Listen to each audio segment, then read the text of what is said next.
man. Comparing the D Wade, I hate when they do that, man. It's the D Wade Victor Live, Oladipo.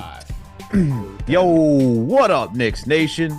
Welcome to another KFTV NBA Draft Watch Party. You already know what it is. We have to get it correct. The Knicks don't have a pick in the first round. Will they surprise us tonight? Who the hell knows? Maybe they'll even do a trade. We'll figure it all out. That's why we are here tonight. With me on the other side is my guy CK2K and Chris LeBron. CP will be joining us. All right. And this is a simulcast with the NBA report. So make sure that thumbs up button for your boys. Subscribe to the channel if you haven't already done so. Both channels, that is. Let's get it rocking. All right, fellas. How are we feeling today? We excited for the draft? We don't got the draft pick, but are we excited? It's the annual, which especially with me and CK with the book night stuff. So it's always Book a night. tradition. We got book night. Tradition like no other. You know, 100%, bro. It's trade night. That's what it is, man. We're looking for these trades. See what It's what trade happens. night. You know? We're gonna see a lot of shaking and moving. Like we see a lot of things happening. That's gonna impact the league. It's a fun time. Absolutely a fun time. As your guys already know who are tapping in, Cooper Flag goes #1 overall to the Dallas Mavericks. No shocker there.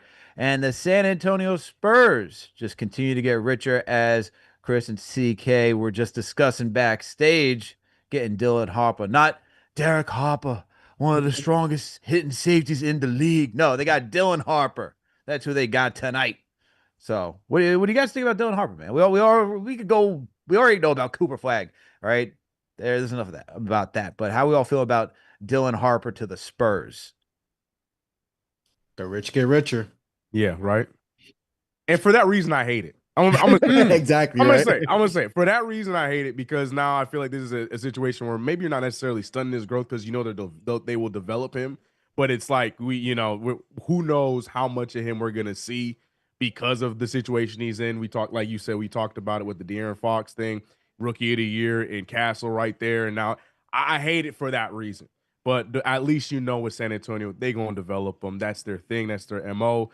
I might not get them this year. We might see them more, down the line. But for the right now, I hate it. As we see right now, the Sixers choose VJ. I don't want to butcher his names. Chris, how do you pronounce his last name? VJ Edgecombe. Edgecombe. He's VJ from, Edgecombe. There we he go. played at Long Island Lutheran. Like I remember I did I was writing for like a high school players site, and I remember writing about him as a junior, and he was not even, I don't even think he was ranked. And I was like, yo, you got to watch out for this. That's why this one I know it's the Sixers, but like this one, like I really like this pick because I wrote about him before he was even ranked, and to see him progress so much where now he's the third pick in the draft. It's cool. It's cool seeing that, that growth from him, because his game is, like I said, he was unranked and then went from being unranked to a top 5 prospect, coming out of high school, and then going to Baylor, doing his thing. And now he's a top 3 pick. So, I hate that he's a Sixer. I hate that he's a Sixer, but I love to see his growth because he was not highly ranked just a few years ago, and now he's the #3 pick in the draft. And like I said, I was writing about him, when they were asking me, like, find some under the radar prospects in New York City, and I would write about a couple guys, and he was the one guy. I was like, something about this kid, and it's dope seeing him, his growth these last few years. So like I said, it sucks that he's a Sixer, but it's cool seeing him that he's a 3rd pick in the draft now. What do you think, CK? No, happy for him. Happy for him. We were fresh off of the Shedeur Sanders watch, looking at the Ace Bailey situation. So I was curious which way they were going to go. And yeah, they went with VJ. And I'm not mad at it. Unlike the Spurs pick, makes sense. But like Chris said, it sucks where he is going because you never want to see the Sixers do something right. But yeah, like the kid. Good kid, good player. He's one of those I can't wait to use him on 2K kind of guys for me personally. Can't wait to use him on 2K, he says. Yeah. He's the best athlete in the draft too. Like he's a freak athlete. Like he's gonna be crazy. Yeah, he's a tremendous athlete. He needs to work on his handle a little bit. Can't go to the left right now, but he's still overall, and he could lock up too. So good 2-way player for the Sixers. That type of pairing with Max, and when you think about his speed, you think about Edgecombe's athleticism. If you get Joel Embiid healthy for a full season, who knows what Paul George, you see on Twitter people saying, Paul George, don't worry, man, you're gonna be a Brooklyn Net tonight. Don't worry. Boy. No, speak. Boy. The But teams hey, like that team they're gonna could make be some interesting, happen. even though They right. were underwhelming this past year. Mm-hmm. Yeah, Mm-hmm. that's an understatement. Hey, man, and with the way the East is looking, I mean, we just saw Tyrese Halliburton. Hopefully he gets better, recovers well. I mean, how many guys did we see just in the playoffs go down? We saw Yeah, Tyrese Hallie, Tatum, Halliburton, Damian Lillard. Tatum. You also see Jason Tatum. So the East is open, and so with the Sixers making this pick, you're not expecting a rookie to come in and make a crazy amount of impact, but if he could just get some hustle play solid defense, which I'm sure that's what the Sixers are looking for. God knows if he starts or if he comes off the bench. It's going to be interesting for them, man. I'm curious to see how this all shakes out with them, just because right now you got the New York Knicks. I know this is a simulcast, but you got Chris wearing a Knicks hat. I'm wearing my KFTV hat. You got CK with the Knicks banner in the background, and New York versus the world KFTV shirt. I got it on. Yeah, Make sure to go to yeah. KFTVshop.com to go get some merch. But hey, man, we're still scouting out here, seeing how the other teams are going to fare. All right, that's what this draft. At this point, the draft is like, all right, who's going to make some good moves? Who looks like a competent team? Who's going to, compete with the Knicks next year, man? Because the East looks wide open. It's for the taking. It's for the taking.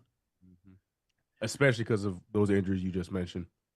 Because the timing of them, they're gonna be without, Halliburton. Like you said, speedy recovery for sure, but they're gonna be without him for some time. Tatum, not sure with the Lillard thing, So yeah, it's wide open in the East right now, which is why I'm gonna reiterate. I'm paying attention to these trades today.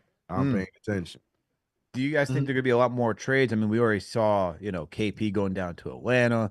We see Georges Niang. I know he was the headliner with Man going to Boston. You see Drew going out to Portland. You see Anthony Simon going to Boston. Seeing all these trades happen right now.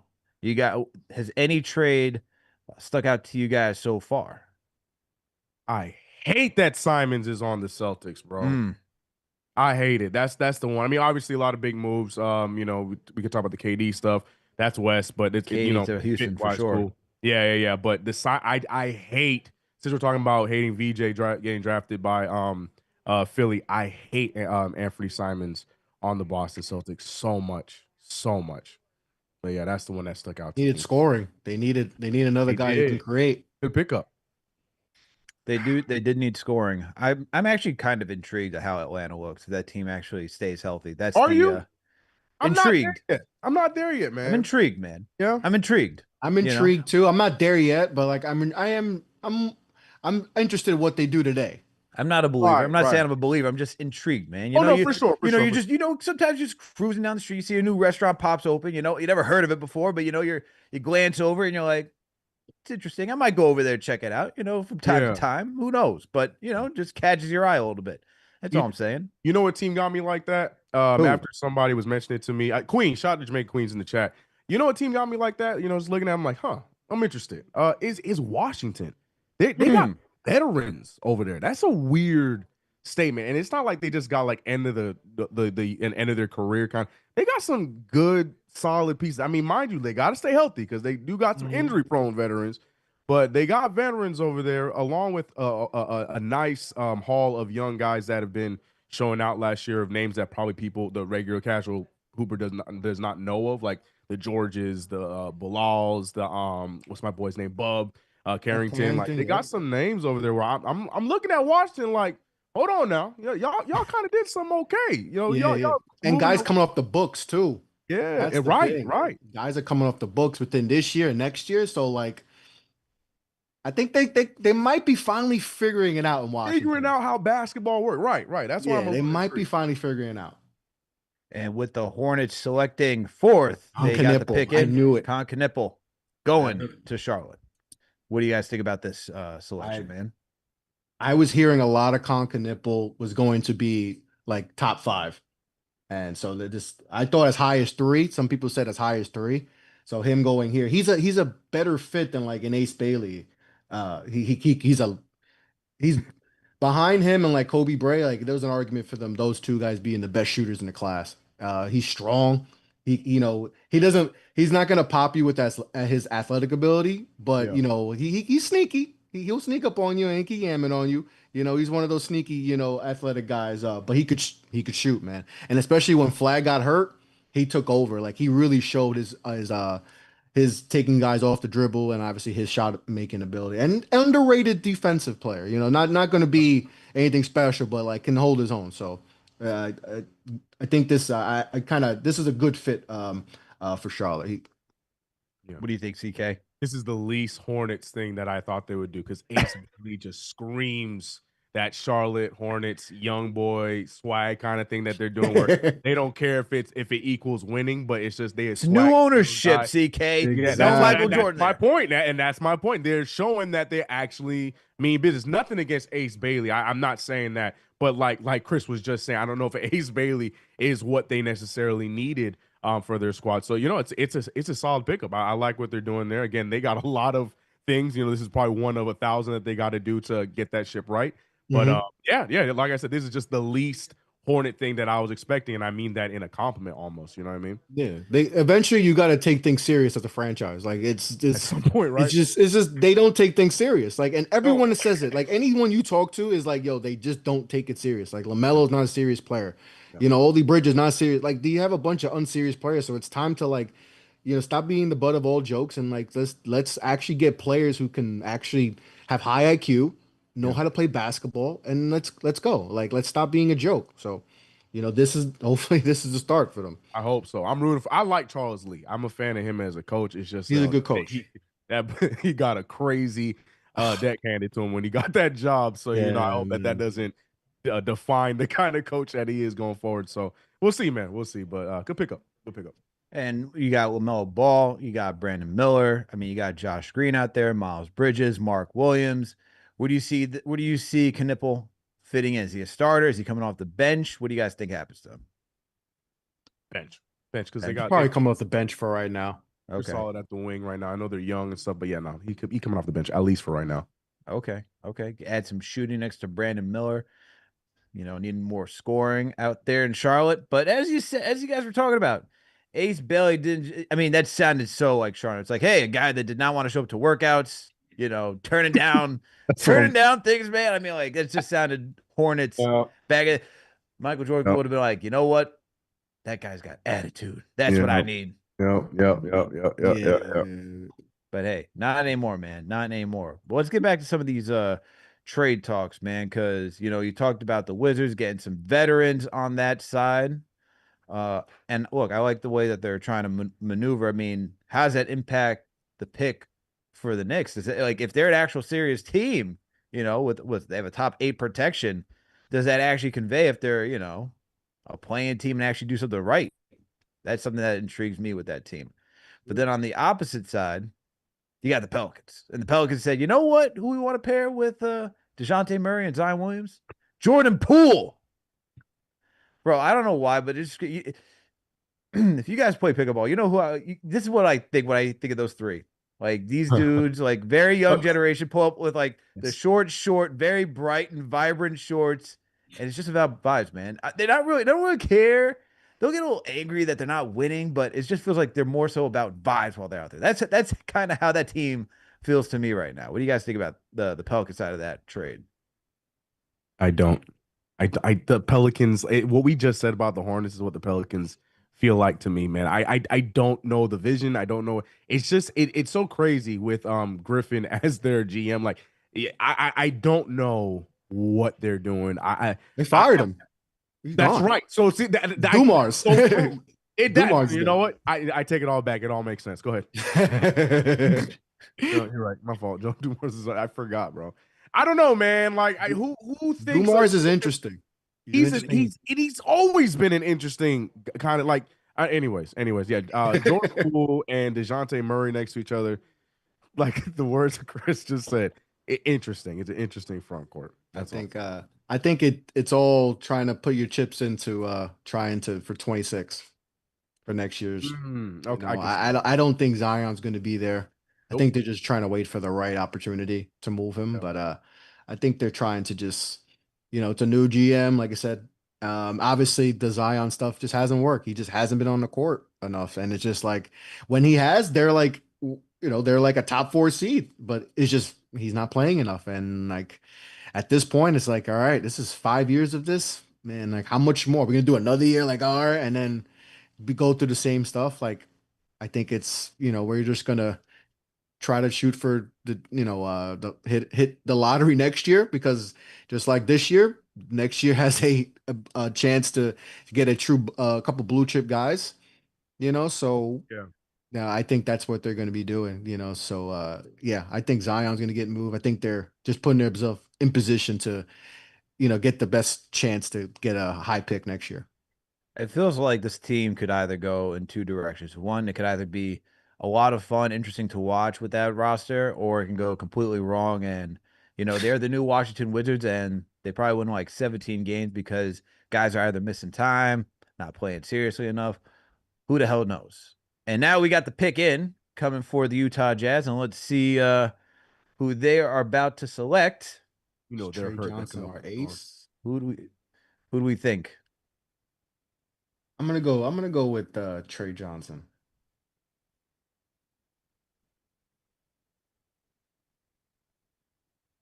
Oh, Ace Bailey. Wow. did Goes to the Utah Jazz. did, did Adam Silver just hit him with a nickname in the call? He said Ariel Ace Bailey. That's his real name. Oh, is it really?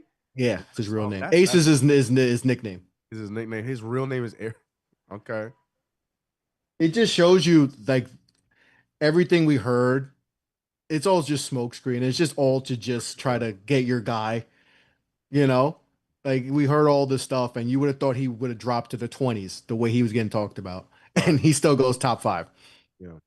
You know, So I've been like, what? Who? Like, you think like a Cam Whitmore situation where a guy who could play well, but then like you just hear all the bad stuff coming out, and you're like, do I really want but that? I could understand Cam Whitmore more dropping than Ace. Like Ace talent wise, like I think I had Cam Whitmore top five, so I was high on him. But can see why people were kind of low on him. Where Ace is like, I know the efficiency stuff is like some people are worried about it, but like it's also the scheme. Like he didn't play in a really good scheme at Rutgers. Like, and everything needs context too. Like he's playing with Harper, but the other guys are like they're gonna end up being accountants and stuff.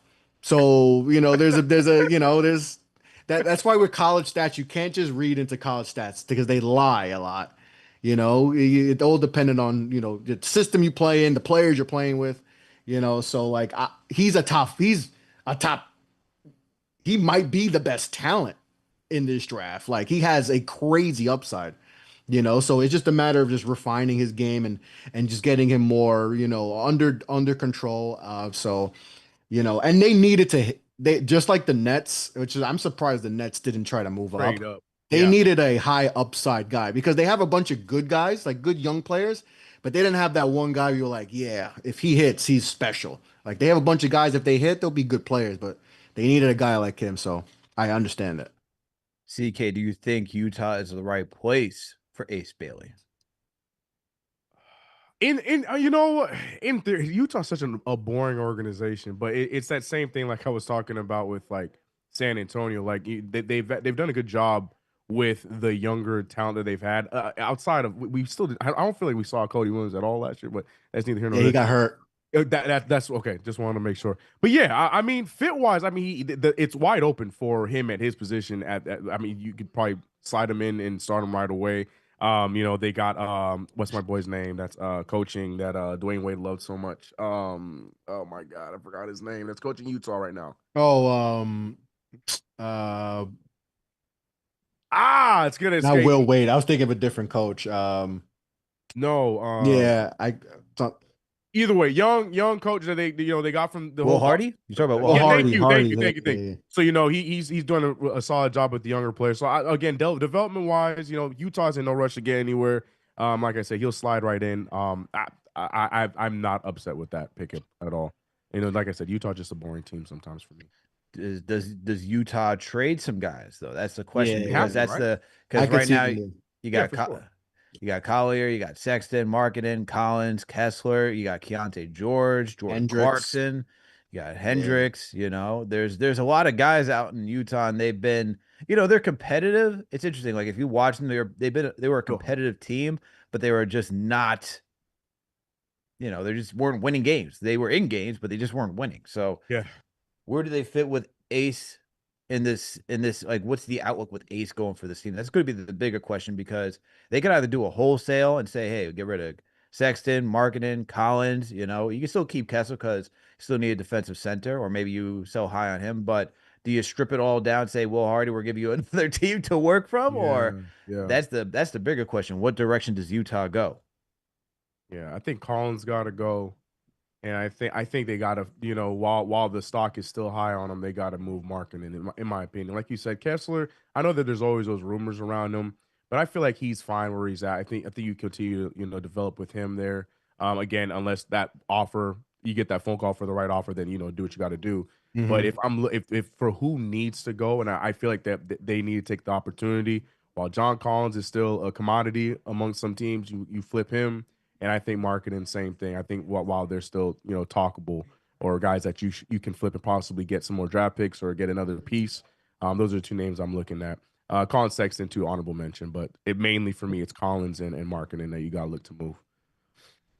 What do you think, Chris? Do you think who are you moving any of those guys? Are you doing what CK's doing? You moving you wholesaling and starting fresh? Yeah, I could see them because Collins he opted in. I think he was Yeah, making like 25, 26, so he just opted in.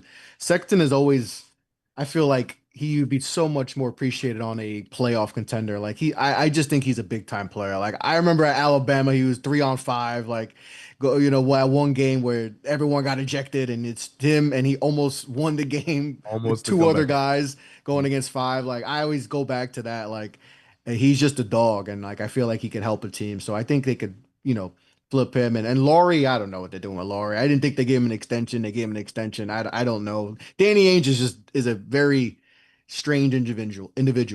You Facts. don't know how to read him. Um, so I don't know. The Kessler. It feels like Kessler's been on the block since they drafted him. Yeah. You know, you know, so I don't know. I would keep Kessler. I think Kessler is a big time rebounder, obviously a tremendous, rim protector. I don't know why you would try to trade unless you get like CK said, unless you get like a insane offer, like 5 first round picks, Right. so Hey, that could still be an option, man. We Yeah. got shout out to the captain himself. CP's in the chat. CP will be joining us in a bit. All right, but CP saying, "Hey, Ace ain't too happy when you're looking at the camera at him. He doesn't look thrilled to be It out did in look Utah." that way. Yeah. It's like, yeah. I They mean, said he dude, didn't want to go there, but hey, you don't have any control. But to CP's point, Nets might trade for him, is what he's saying. Hey, they could, the Nets could still make a deal. They got so many draft picks at this Mhm. point, like that's why I mean, it could still happen, obviously, but I was surprised that they weren't uh More trying aggressive. to move up. But like I said, it Yeah. also Utah and Hey, Danny Ainge, so they might have wanted all the picks, look, all the first round this is picks. what I'm saying. Hey, maybe they offered, behind these closed doors, like, hey, we'll trade you, we'll swap you 8 for 5, and we'll give you another pick. And maybe it's, hey, sweating these guys out saying, you know what? In the end, I want all 5 of your picks if you want Ace that badly. Exactly. Yeah, yeah. That I is could such a see Danny that. Age thing to do. That for It's a sure. very Danny Ainge thing, so that Yeah, wouldn't shock man. me. But the thing is, I mean, I'm not trying to tell Danny Ainge what to do, but if you're trying to go for all 5, man, I mean, unlikely that's going to happen. Maybe you got to settle on 3, 4. All right, you gotta compromise, man. Got to compromise. Who knows? Does Ace even, as a rookie, to try to pull like an Eli Manning? Say, hey, man, you drafted me.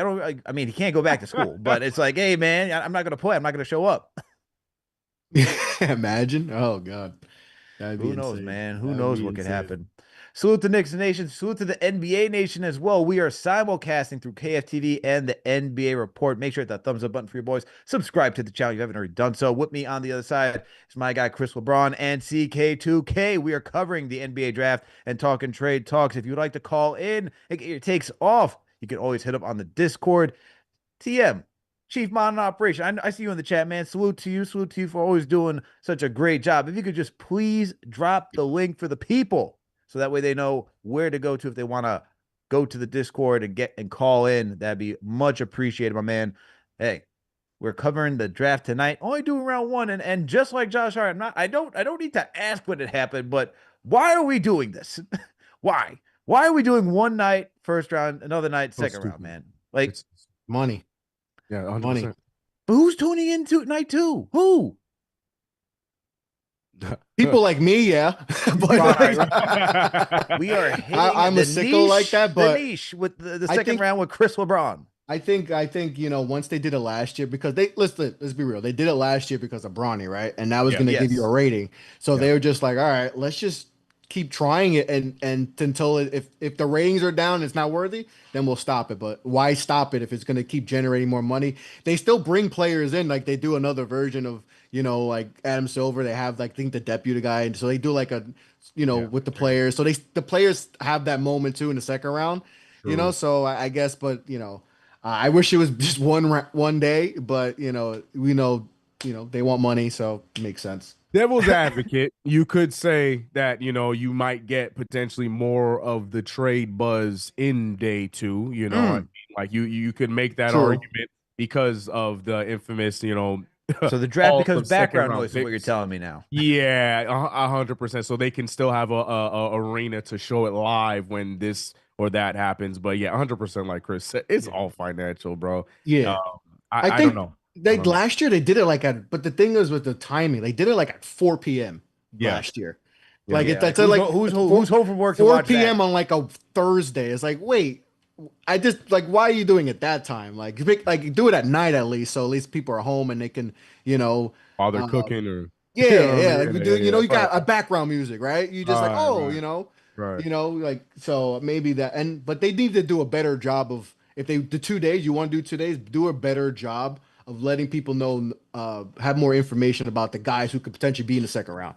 Because most people don't know who there's going to be in this. They don't know who Elijah Martin is or Zoka Zakarsky or any of these guys. So they needed to do a better job of promoting those guys so you can have more people tuned in to the second round if you're gonna obviously if you're gonna have it. So I wish they did a better job, but the NBA does, They do their own thing, man. You they know do how their it own is. thing, and And then hey, look, I asked the question, who are they doing the second day for us? And shout out to Rune, shout out to Respect Shaq, shout out to Will Rose. He said us because we are in the second round, so we will have True. we don't have to wait until the middle of the night to see who the Knicks select with the 50th pick. And who knows, maybe they move up into the second round and select somebody. Who knows what trade day action could happen tomorrow? That's why we're tuning in.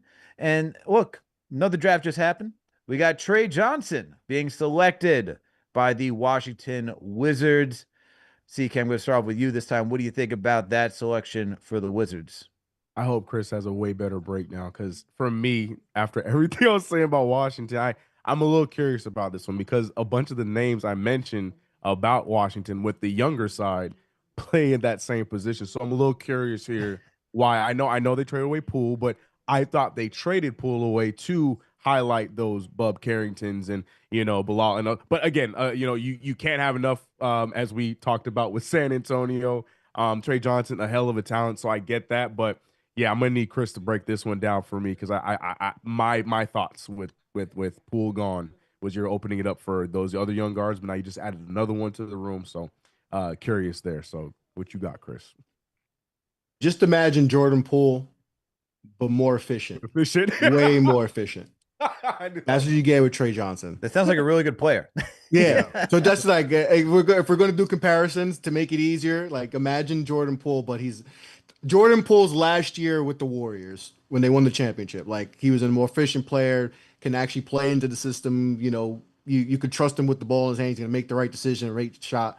Trey Johnson's an absolute bucket, all three levels. Like he was fourth on my board, like Mm. fourth or fifth on my board. But he was top five for me. Like he's that. I think he's that good. I think there's potential for a playmaking upside. I think he's an absolute bucket. He's efficient. I think he shot like 39% from three at Texas.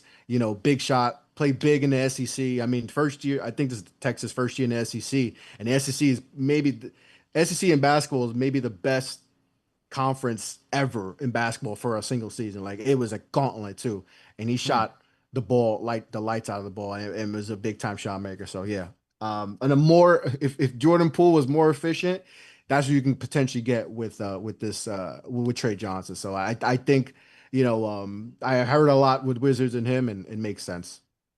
Cool. All right. All right. Well, let's see how it all plays out we'll see how it plays out for the Wizards, man. I mean, they got a lot of young players. The thing with them is that they just don't know who's going to stick, right? So you just got to, as Right. CK talked about, like you just got to keep bringing in young talent, got Hmm. to create that competition, see who pulls through. And then, hey, then you can start deciding who you want to build around with that aspect. I mean, Exactly. they got so And many you have interesting Middleton players. there. Just put Yes. him in a room with Middleton And and CJ just McCollum. Hey, CJ soak. McCollum's a good And leader too, CJ man. McCollum just soak it, and if he could learn like stuff about how to get to his spots like Middleton can do. Like to me, that the Wizards are doing something.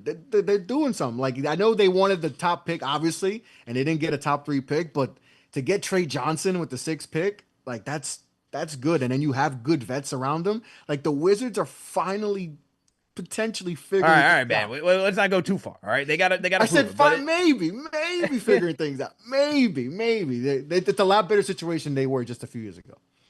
they still gotta go out there and go execute. All right, man. They still gotta go out there and go execute. But you know what? Talk about execution. Talk about the Houston Rockets, man. The Rockets go out there, get Kevin Durant, and on paper, this team looks legit, especially with Kevin Durant. You get that legitimate score that you need. You trade Dylan Brooks, you get rid of Jalen Green, you bring in soon to be Hall of Famer whenever he decides to hang up the laces, right? I actually like the Rockets move, man. I actually like them getting Kevin Durant. The outside of Fred VanVleet being the starting point guard, 2 to 5, there's a lot of switchability on defense. I actually like what they did, but you know what? It's only on paper. They gotta go out there and go execute. I know they were number 2 in the Western Conference last year. Took the Warriors to 7. Can they build off of that with Kevin Durant? What do you guys think about Kevin Durant going to the Rockets? I think it's a good move. I think you replace a inefficient shooter in Jalen Green with maybe one of the most efficient shooters, of all time, especially at all 3 levels. So they didn't give up anyone else. They didn't give up Tari Eason. They didn't have to give up Men Thompson, Cam Whitmore. They didn't have to give up the number 3 pick last year, Reed Shepard. And, they gave up a pick and that was it essentially. And I think that's a great haul. That's a great haul to get for KD. And, so that's a good move. And they just bring back Fred VanVleet. Like I said, they got something going there. Great coach too, and he made. So I like the move. It's worth a shot.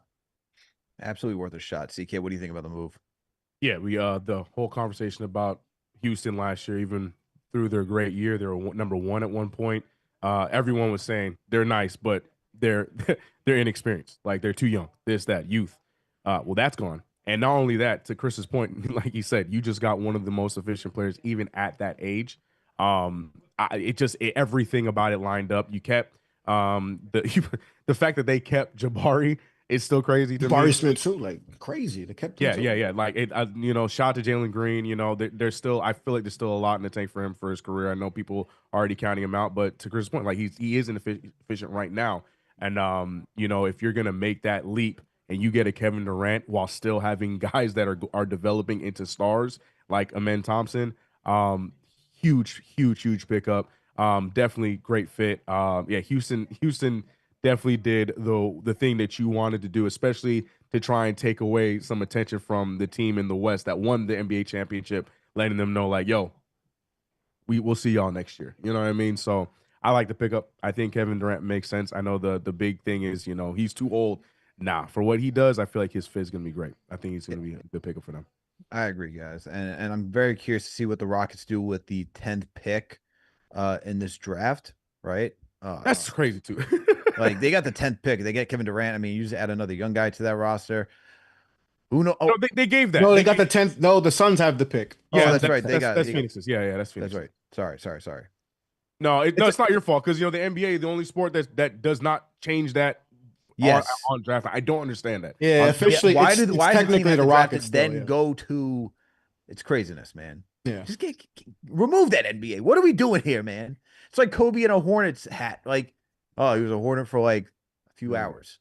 Yeah, you see Luca in the Hawks hat. Yes.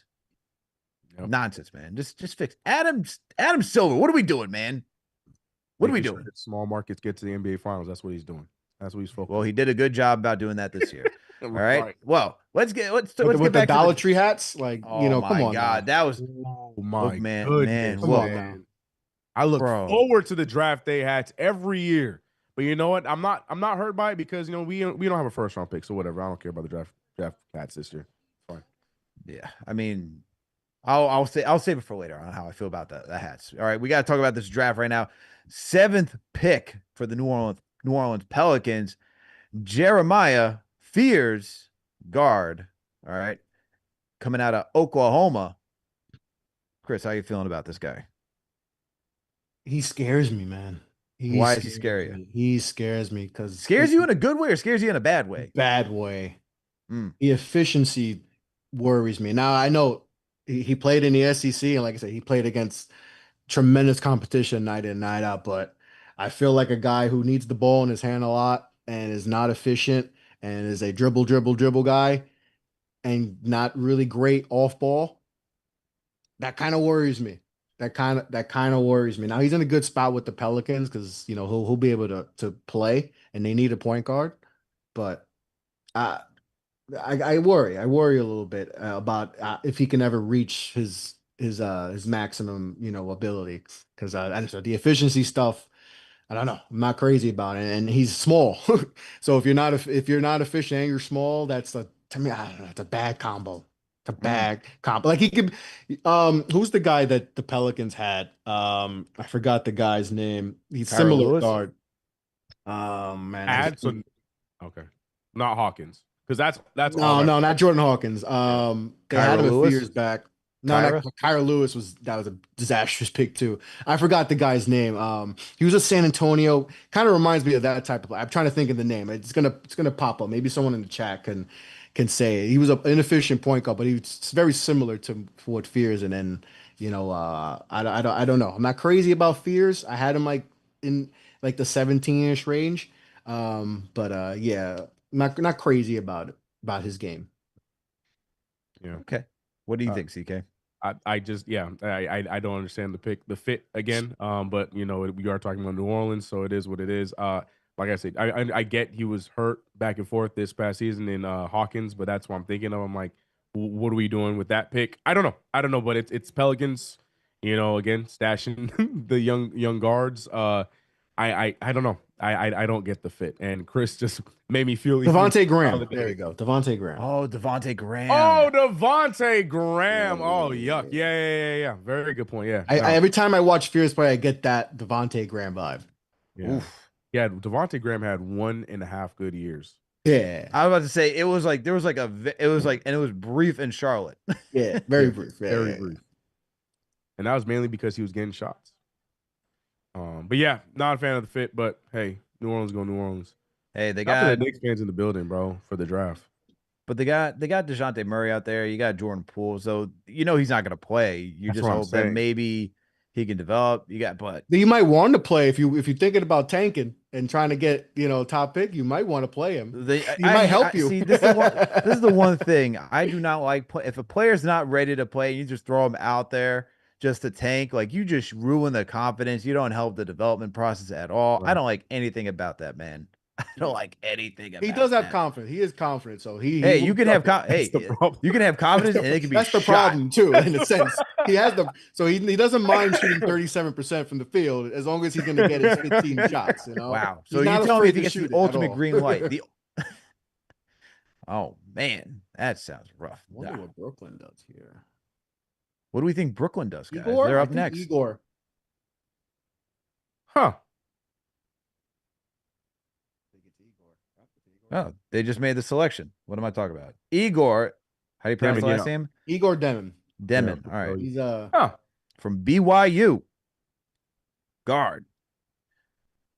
All right, Chris. Huh. I've heard Igor in the Nets. Like that was a definitely gonna happen. And so he's like he reminds me a lot of like Josh Giddey in a sense, like a tall, Ooh. wiry point guard. Still has to work on his strength and his shot. His shot at times. There was sometimes you watch him and you're like, whoa, he's special. Then there was sometimes you're like, he can't he can't get past anyone. So he's gonna have to figure that out. But he's one of the best playmakers in the draft though. When he's right, he can he can get guys in their spots. So and the Nets need a point guard like this. So I get the pick. But he has to work on his get stronger so he can get to his spots easier and work on his shot. But so yeah, but I heard the Nets and Igor definitely a match that they wanted. So What do you think, CK? I mean, your face is saying it all. You're kind of like, I have no idea why, and I'm just, So Nets.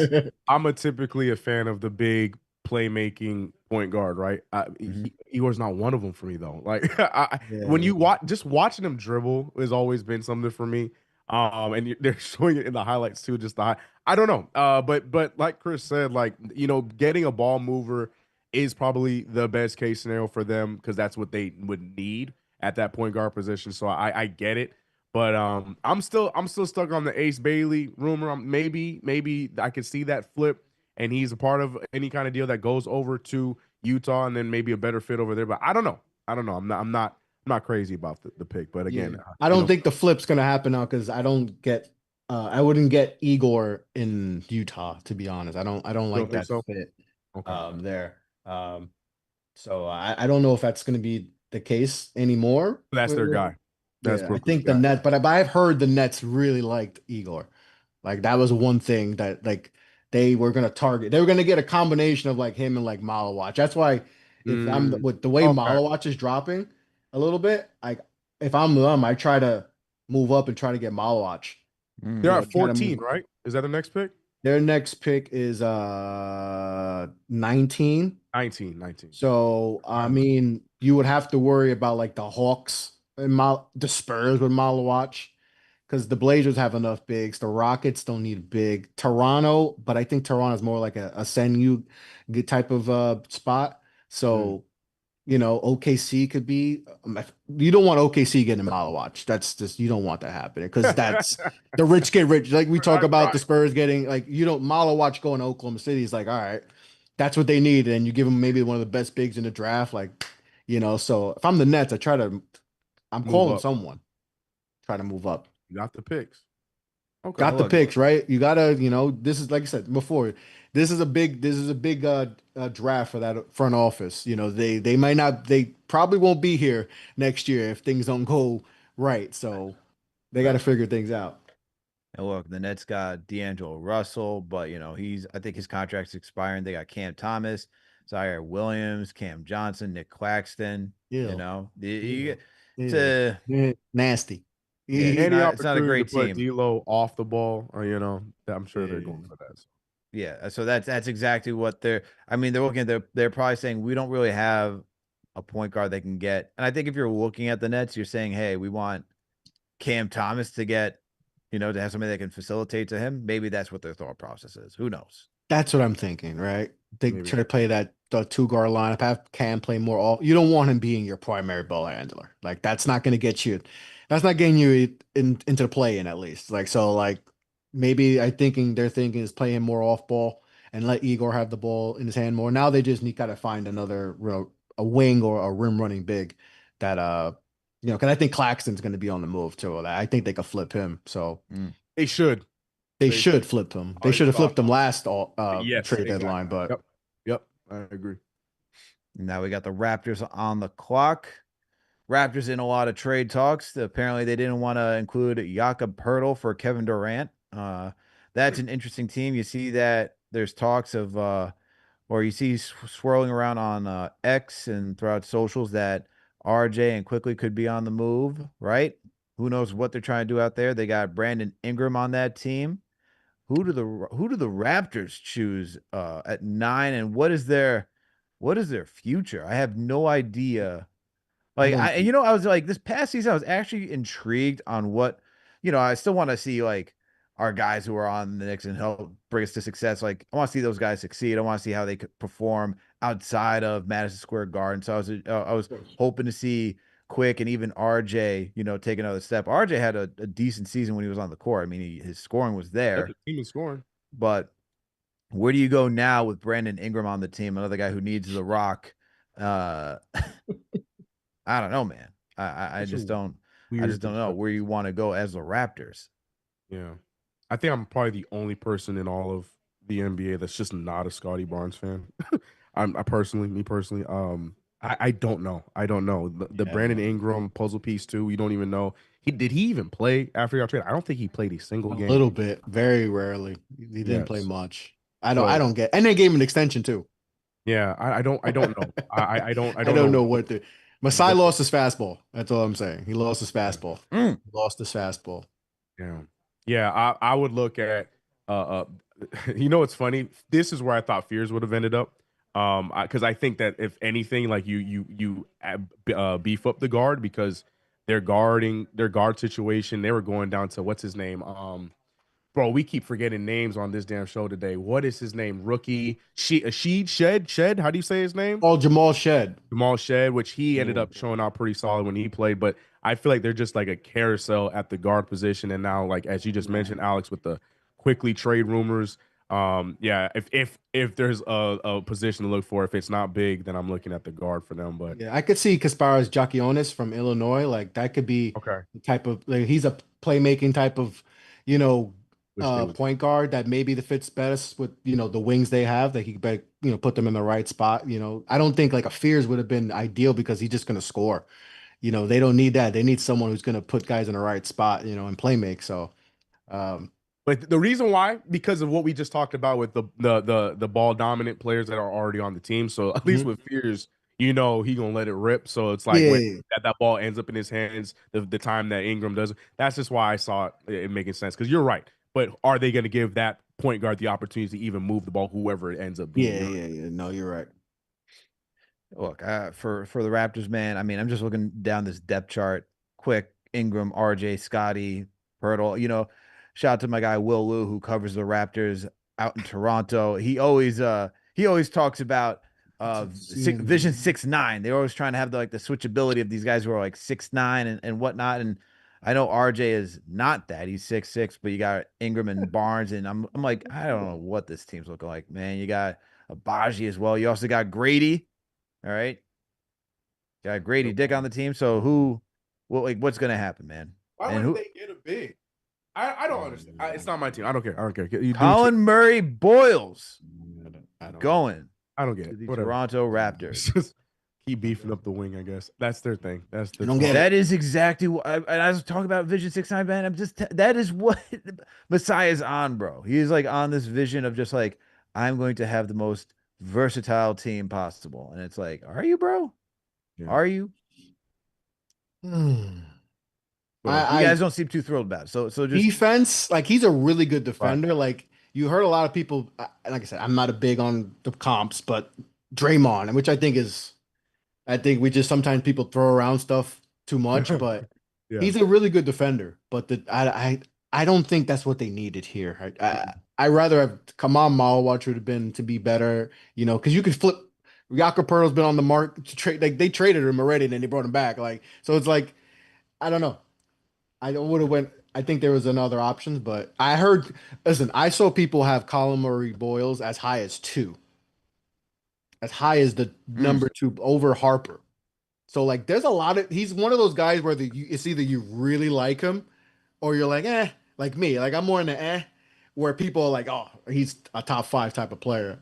So I mean, I don't I see it, but Yeah, he's I solid. like him. I don't get this fit. Is my issue. Like I think you're right. They just should have gone with Malic. I think he would have made a little bit more sense. But I do like Colin Murray boys. I just don't get it here. Like where is that gonna fit? Like where is he in the rotate? Yeah, it's just I just don't understand the Raptors. I don't yeah. know. He's I like don't a know. Jeremy, like a Jeremy Sohan type of player, like Right, that in mm. right, that type of realm. right. So he's just like I guess he's like maybe Masai just thinking we need someone that's just going to be a good connector. Is going to be able to we put him in the spot. He's going to be able to unlock everyone. That type of Maybe. that's just my thinking. Other than that, I thought Malawach or like I said, Kasparas, Giacchionis, like I thought that would be get a playmaking type of guard like Yeah, him, but he's dropping and Malawach is dropping. I didn't see Malawach dropping this far. yeah. Hey, this is the fun of the NBA draft. Just when you think about going back a couple years where they choose Patrick Williams, who's now on the trade block, That selected was at 4, right? I mean, that was 4. Yeah, he was fourth pick. shout out to our guy Corey who was on the show not too long ago, and I just remember the shocked face. He's like, and okay, we have Patrick Williams, and he's a Bulls fan. It's I like that yeah, happened. yep. Yep, Corey was not a fan. I remember having Corey on my show and talking about that. Like, yeah, he's the ultimate like Patrick Williams is the ultimate like combine warrior. Like he won the combine, like 6'8", 7 foot. And that's the thing. We like when you hear wingspan, it like it jumps you up. If you see your 7'5" wing, like a guy, whether regardless if they can play or not, they're always gonna get bumped up. So like we got to be careful. And I learned this early in the process too. Don't fall in love with wingspans. That can get you in trouble. They can get you in trouble. Like if they could play and they have a good wingspan, like okay, that's good. But if like their game is still suspect, and GMs fall in love with wings, 6'8", 7 foot wingspan, like you're a top 20 pick. People fall in love with the combine way too much in any sport. In any sport, especially football. in any sport, especially football. I mean, Oh, as a Jets fan, I saw Zach Wilson get drafted #2 to the New York Jets, and I'm like, outside of the combine, what did he show you at Did he do? BYU Right. that made you say, you know exactly. what, this guy is an NFL ready quarterback? But hey, this is why the combine is just Measurable. a combine for a reason, man. It does not translate to who's going to perform very well in any given sport. That's why you got to watch the tape, man. That's why you got to watch the tape. But then if you think about it, it's tough for coaches and everybody. Oh, unless you got the scouts, man. The scouts should be doing their job. That's But why if you're you like the have. Knicks, but if you're like the Knicks way back when, your scouting department was like nothing, So Oh but my now they're God. better. But now they're way better. Shout out to Walt Perrin and the crew out there Yeah, yeah. doing that, man. Especially second round picks. Like they find some like last year's second round. Like I thought that was absolutely like I didn't care about the Dottier pick. Like I wasn't high on him, but like all their second round picks, you guys know I was in love with that. Like Kolick, if they drafted Kolick in the first round and then you just swap Kolick and Dottier, like I would have been like, okay, I'm cool with Dottier, but Kolick at 25, I would have been absolutely thrilled with. Like I thought they killed the second round. McCullers is gonna when he gets healthy, he's gonna help us out. So and Porty too. Like I think the second round was Love them. absolutely fantastic. Hey, man. Well, we're going to need contribution from those guys this upcoming year. Oh yeah, McCullough, Huckporty, Tyler, Dottier. They gotta show out next year, man. I mean, once again, I mean, if we're going to talk about the Knicks, look, the Eastern Conference as of right now looks open. The Knicks, I think, have the second best odds according to depending on what sports East, book you yeah. look at Mhm. to make it to the finals. So it's like it's due to health, right? And if you just look, I know we're still on the head coaching search. All right, we got Nori We who was are? just interviewed. I think we are, man. I think we CK, are. I heard you're getting interviewed next week too. Shh. Does CK even want that job? That's the big. That's the I better want to see. question. I'm all about CK staff. Like who's going to player development? Right. Who's Yeah. hiring? Well, Yeah, before for we talk sure, about bro. CK's staff, we got somebody joining us. All right, we're gonna have our guy from the New York Post, Dexter Henry, joining us in a second.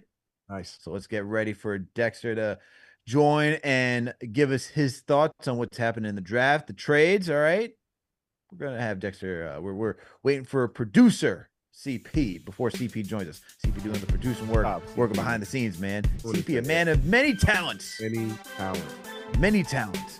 But hey, all right, is what it is. And here, I think I see my guy Dexter Henry joining us.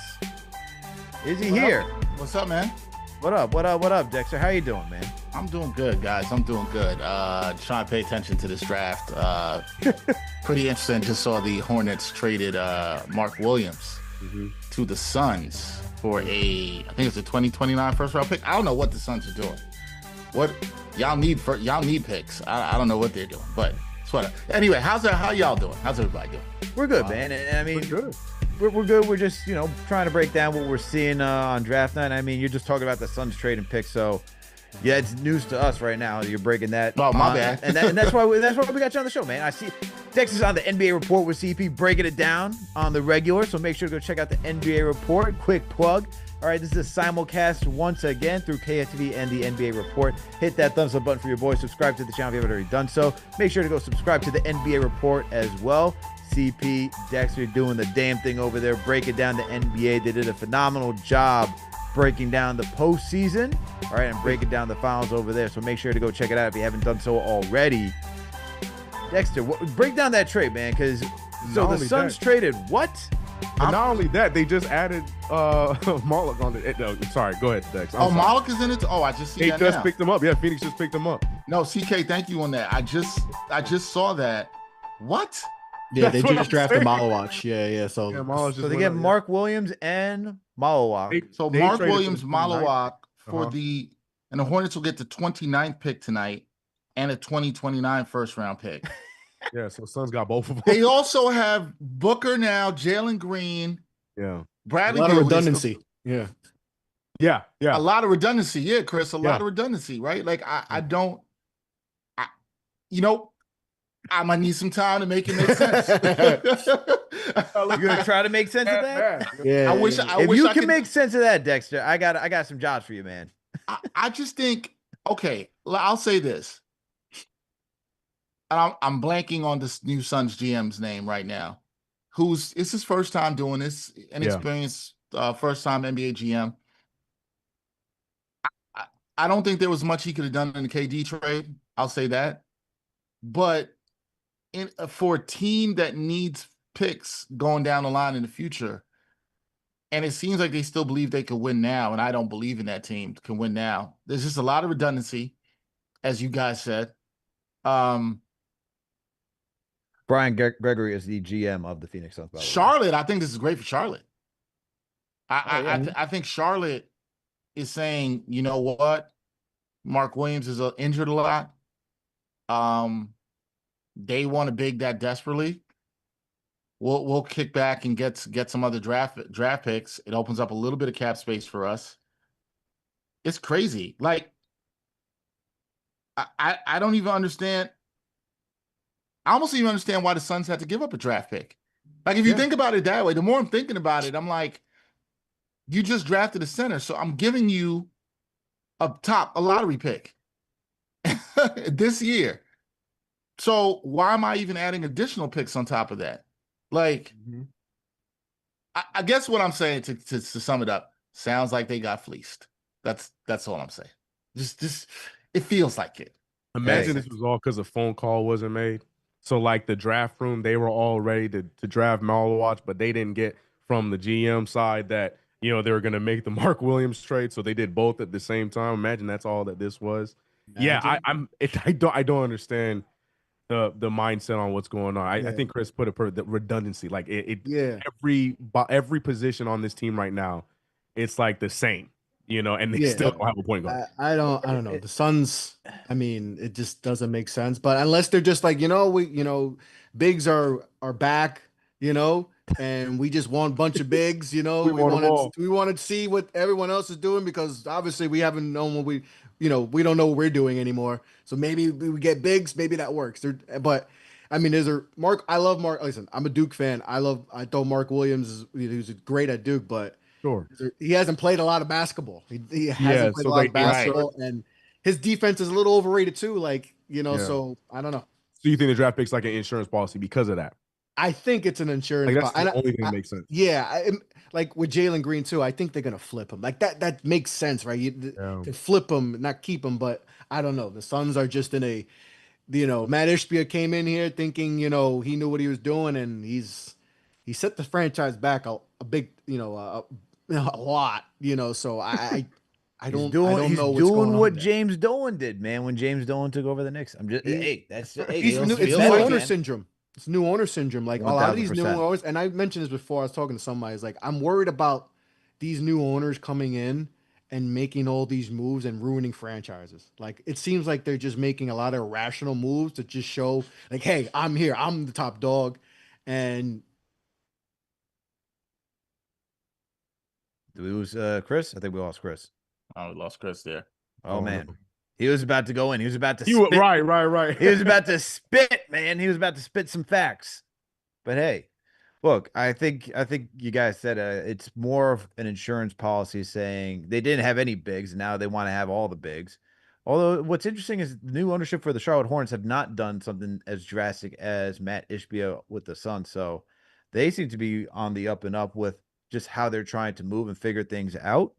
Saying that they seem to be, not saying they are. They seem to be, but with the way the Suns are, I would even trade Devin Booker at this point. Like, what are you even doing with Oh, him on the roster? I Like, agree with you. it doesn't make any sense to hold on to him and just hope for things to work out. I feel like they should be prioritizing move Booker. I know everyone's talking about flipping Jalen Green, but the team needs a massive reset and needs to figure out what they have going forward. Yeah. And keeping Devin Booker, I feel like you're just holding on to, if you're looking from a like a business standpoint, you're holding on to an asset that's going to be depreciating at some point instead of cashing in right now. Because if you said, "Hey, Devin Booker's on the market," you get a return for him right now. There are teams that could certainly use a shooting guard, and it can be another team like the New York Knicks. We talk about a guard having a guard at the 2 position that can break down teams, For right, sure. and take relief off of Jalen Brunson. You get teams hitting up the phone line like there's no tomorrow, trying to get Yeah. Devin Booker on their team. But does that new new ownership, new front office, are they the ones that are gonna feel ballsy enough to make that kind of decision? Because in the Mm. same breath, what if they make the wrong move and then now that is the start of that legacy? They make the trade and then they end up getting fleeced in it. So it's like I almost feel like they would be scared to try and ship off the best thing that's happened to Phoenix in the last decade or so and getting a Devin Booker. So I feel like it's just like a double-edged sword with them. I completely agree, but I'm playing devil's advocate here as so like you guys were mentioning, the new GM, the ownership group, all that kind of stuff. Like that's probably like some scary territory to then now, all right, we got rid of KD and now we're trying to move Booker. So we're stuck with what Jalen Green and Bradley Beal and whatever we can get for him. So I feel like they're just scared to pull that trigger if that's what they're gonna do. Well, they already made the mistake, in my opinion, when you went all in to get KD and Bradley Beal and think that was going to be your big three. I mean, from The a big three, roster, baby. I think from a roster construction standpoint, they all just like gravitated. They all gravitate in the same spot, man. No, they don't complement each other very well, and I felt like that was Agreed. just the biggest move. So they already made the biggest mistake trying to go in on this big three, getting Kevin Durant, and just you're trying to put lipstick on a pig at this point, and say, "Hey, we're all set." But what they really need to do, just get off of Devin Booker, man. There's never going to be a trade that feels, oh, it feels like it was, of great value or just like of equal value of sheet or equitable value, whatever the term may be. Trying to figure out the words as I'm trying to break it down. But I get like, what you mean, though.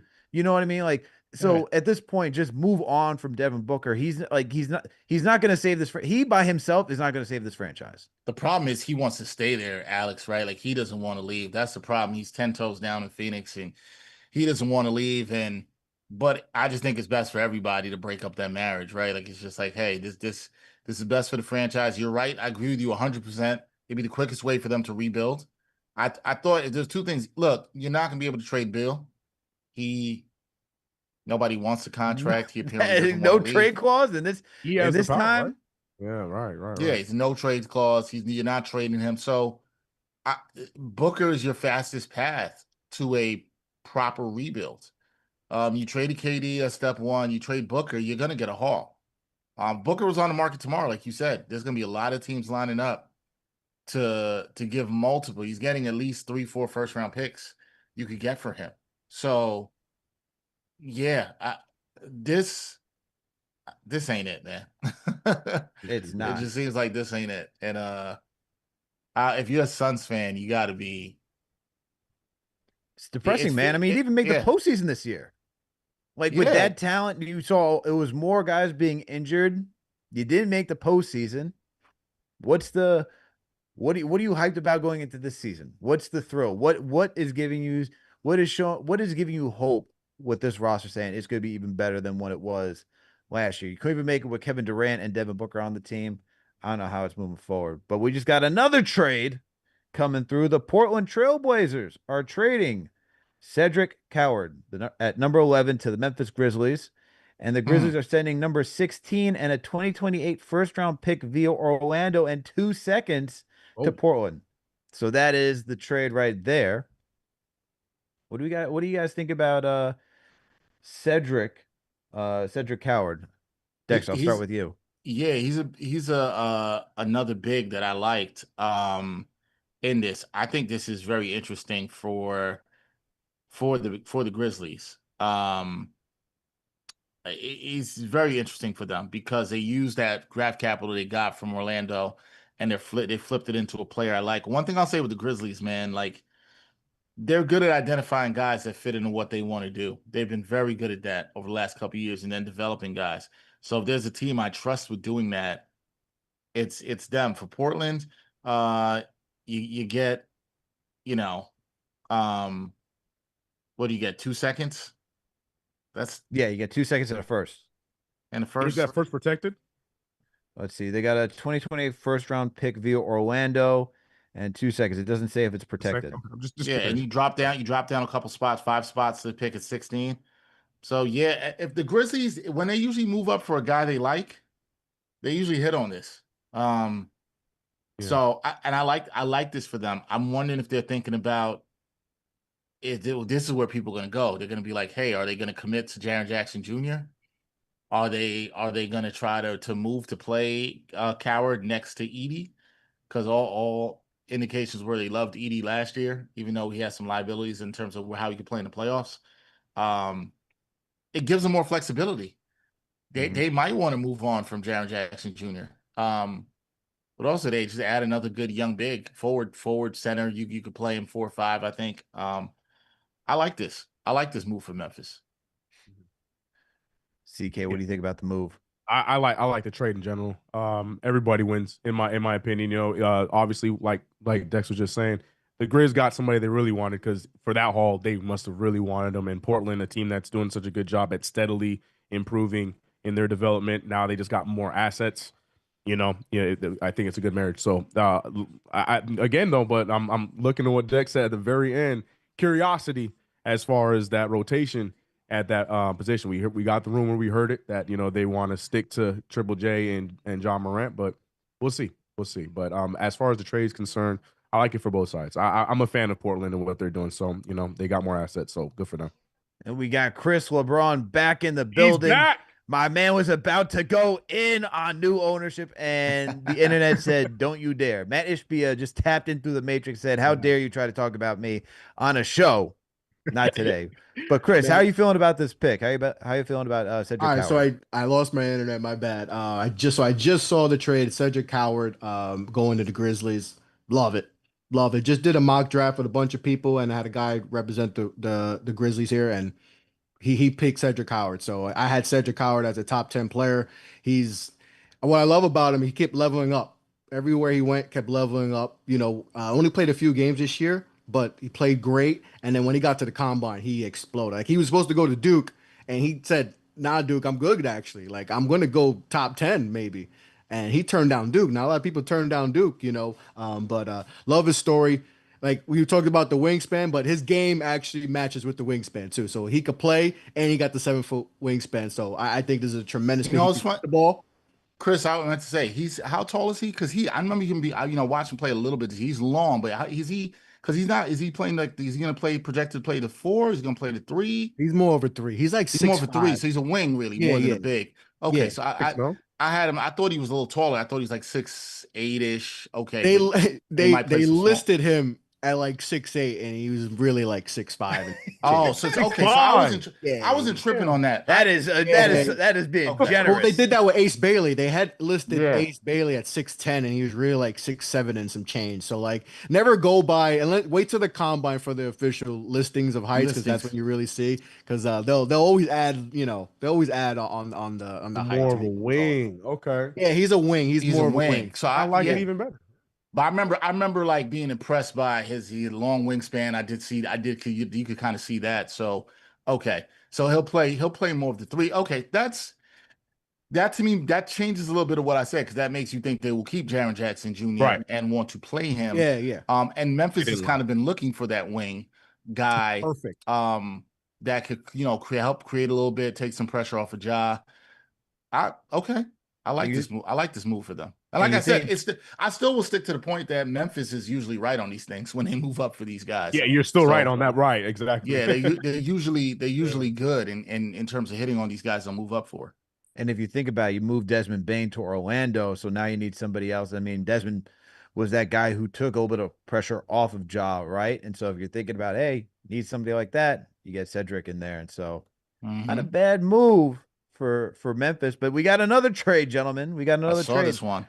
The Atlanta Hawks are trading the 13th pick in the draft to the New Orleans Pelicans for the 23rd pick, an unprotected 2026 first round pick, most favorable of New Orleans and Milwaukee. So it's a swap. And wow, there you go. More trades are happening. What are the Hawks planning to do? So they're trading 13 for the 23rd. Look at this one. I'm still So looking Pelicans are going to jump up from 23 to 13. So they're coming up next. So who are the Pelicans thinking about? That's the bigger question. That is interesting. They're taking Derek Queen. So that's who I like as a big for them. Derek Queen is a guy I really like, 6'9" guy. I don't know how he plays next to Zion. But also, guys, this could tell you maybe a little bit, and Chris, you know this as a Duke fan, maybe how they feel about Zion, because Zion has not been able to stay healthy. I think when you look at the entire Pelicans projected starting five right now, there's a bunch of guys. It's like, if they can stay healthy, if DeJounte Murray's healthy, if Trey Murphy's healthy, if Herb Jones is healthy, if Zion Williamson is healthy. That's a lot of ifs. Good Lord. It's a lot of ifs, man. It's a lot of ifs. Baby. It's a lot of ifs. So look, Derek Queen is a guy I liked in this draft. I think he could have gone also in the top 10 or kind of outside that, where he did fall to 13. I like this, but I wonder if this means something's happening with Zion Williamson. I'm always going to be skeptical, or this is just insurance because he has not been available. Time will tell. This is very interesting. Because the fit doesn't, like, him and Queen together wouldn't be an ideal fit at all, because like defensively, it's just going to be a turnstile. It's going to be an absolute turnstile. Like, Queen is a bucket. Like, he can score, he can get to his spots. Like, but he's not a perimeter guy too, shooting wise. Like, he doesn't have that in his game yet. Like, he shot it, but it wasn't there yet. But defensively, like, you're really asking guys to just score relentlessly. So that's not a fit. That's why I mentioned before, I think Zion is someone that, I wouldn't be surprised that we hear his name get in trade rumors. I think the Pelicans are trying to think about life without Zion, in my opinion. They should. I think they should. And while we're talking about the Pelicans, the Bulls drafted Noah Esenge. There you go, Chris. You got your Frenchman that was drafted, so don't worry. I remember doing this last 2 years, and people got mad at me so I didn't mention any Frenchmen in our draft preparation, because we don't have great experience with that. But he's a really super freak athlete. Like, some people are going to question him because he left his team during like their playoffs, for this moment. But I look at it this way, like, this is a once in a lifetime opportunity to hear your name called. So I'm pretty sure his teammates were cool with it, because it's the NBA, just like I said, it's a lifetime opportunity. You're only gonna hear your name once. So, I don't know if people are gonna question his stuff, but he's a super freak athlete. He got his perimeter shots getting better. So there's a lot of things to like about it. So he's definitely intriguing for the Bulls. What do you think? What do you think, Dexter? How do you think about Esenge? I've watched a little of him on tape, and he does have the athleticism. The shot seems like he's getting better. He's got the height, so he's an intriguing prospect. How he develops, how his body develops too, is going to be very interesting to see. But the way the NBA is going, the way it looks like his ability will be to stretch the floor with his athleticism. This is what you want out of a big. I just think he's got to fill out a little bit more, which he's gonna have time to. He's 18. Was it 18, Chris? He's like 18. He's a baby. So he's gonna have time to do that. But I like this. I like this pick. I mean, look, I say this with all these guys. You can like the pick. We have no idea. We don't know how this is gonna pan out. We have no idea. We have no idea. It's all fit development. Is he in the right? Does he have the right opportunities to succeed? This is for every player, honestly.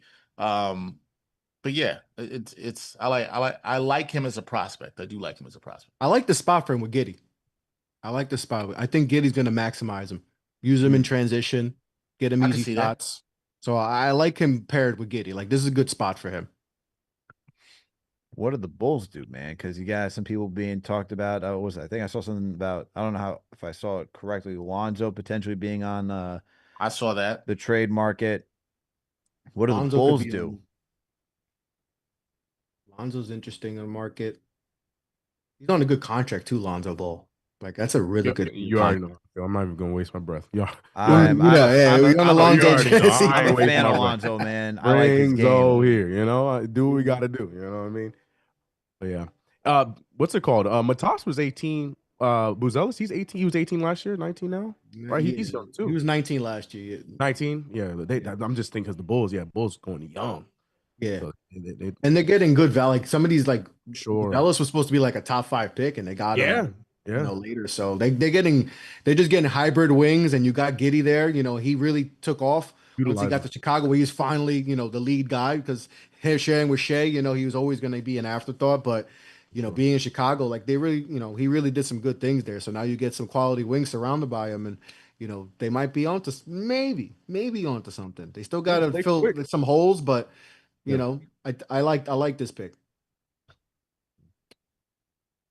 We'll see where the Bulls end up, man. Hawks are on the clock. Let's see. I mean, not the Yeah, Hawks, the right. Pelicans. Pelicans. Pelicans. Just change it, man. Change the logos Yeah. as soon as it happens. Come on, man. Yeah, I ESPN, hate you have that. the Just capability. change it. Oh, dumb. Just Only change it. It's sport that messing does us all that. up. Yeah. We were talking about that earlier, Dex. So, like, come on, man. Like, why? It's like, why do I need to see Circle. you like the player in like a jersey or a gear that they're not going to be in? It makes no sense. Called That it. we I don't know why we haven't advanced to this, and it's even annoying if you're at the draft in person because they don't change it up on the screen or they don't have it up there, and Adam Silver's introducing these guys, and everybody knows. Everybody's got the Exactly. Yeah. information already, right? That this isn't happening. So I agree. Just change it. The transactions are out. We all know the picks. We don't need to lie to the people. Let's just change it. To lie to the people. We don't need to do that. They did it. They took You their called the pick. You called it, Dex. That's exactly what they got. The Hawks drafted them going to Phoenix. Yeah. Oh yeah? Okay. Phoenix. Sorry. New Orleans. Pelicans. Yeah. Derek Queen. Derek All right. Queen. Since Dex called it, what's your thoughts on Queen, man? Yeah, I like Queen, man. I really like Queen. I just have concerns about, the fit with him next to Zion, but I really like his game. I think he's had a good aggressive game. I do think he can help him too, though, rebounding. Pelicans were not a good rebounding team. I do think he can help with them on the glass. We know Zion, even as an undersized big in terms of height, is a pretty good rebounder, but I do think he'll help him on the glass there. I just still look at that pick and I say, you've heard, you hear things over the time about in New Orleans and Zion and his commitment and to his health and staying healthy and the weight and all that stuff. You wonder if they're at the end of the rope, or if he wants out too. So it wouldn't shock me even if post tonight you hear his name, as Chris said, come up in trade rumors. I don't know Chris or CK that said it, but I think come up in trade rumors. So yeah, but I like Queen as a prospect. I do like him as a prospect. Has some work defensively to do. That I'll say that much. But he's a bucket and he can score. And if his game gets better on the perimeter, I think he'll be good because he did some good work in the Big Ten. When I watched him, I thought it was pretty good. I'll be honest, I don't get to watch a lot of college basketball, but I do watch a good amount of ACC and Big Ten. And yeah, he can score. There's no doubt about that. You are a Pitt guy, so I'm not surprised. I'm a Pitt guy, so watch a lot of ACC. That's right. I'm not surprised. So, CK, what do you think about Queen? Not much I can add from what Dex and Chris, because they hit it the nail on the head. My question mark is just the fit with Zion. So we gotta have that conversation. Everything you said, Alex, about Booker and fast forward and rebuild and moving. You already got rid of CJ McCollum. You know what I mean? The team is the Brandon Ingram's gone. It's really just what DeJounte Murray. That's a real like veteran star-ish kind of guy outside of Zion. So everything you said about Devin Booker, I'm gonna then copy and paste with Zion Williamson. Are you not believing in the Jordan Poole leadership? Is that what you're telling me? everything you said about Devin Booker, I'm gonna copy and paste about Zion Williamson. Yeah, man. I mean, you got guys like I'm a huge fan of all, and maybe not my boy Trey Murphy the third over there. Give him the Hey, come to New York, man. right, but seriously though, like you have guys out there that you could actually that are available that are playing like Jordan Hawkins when he's healthy too. He's like I feel like it's just time that they just go in that direction. But if you're looking at the roster right now, Queen and Zion, the defense is gonna be hilarious. But outside of that, he's a bucket. Good pickup because he's a good player. Just not sure how the fit works with your star guy in Zion when he plays.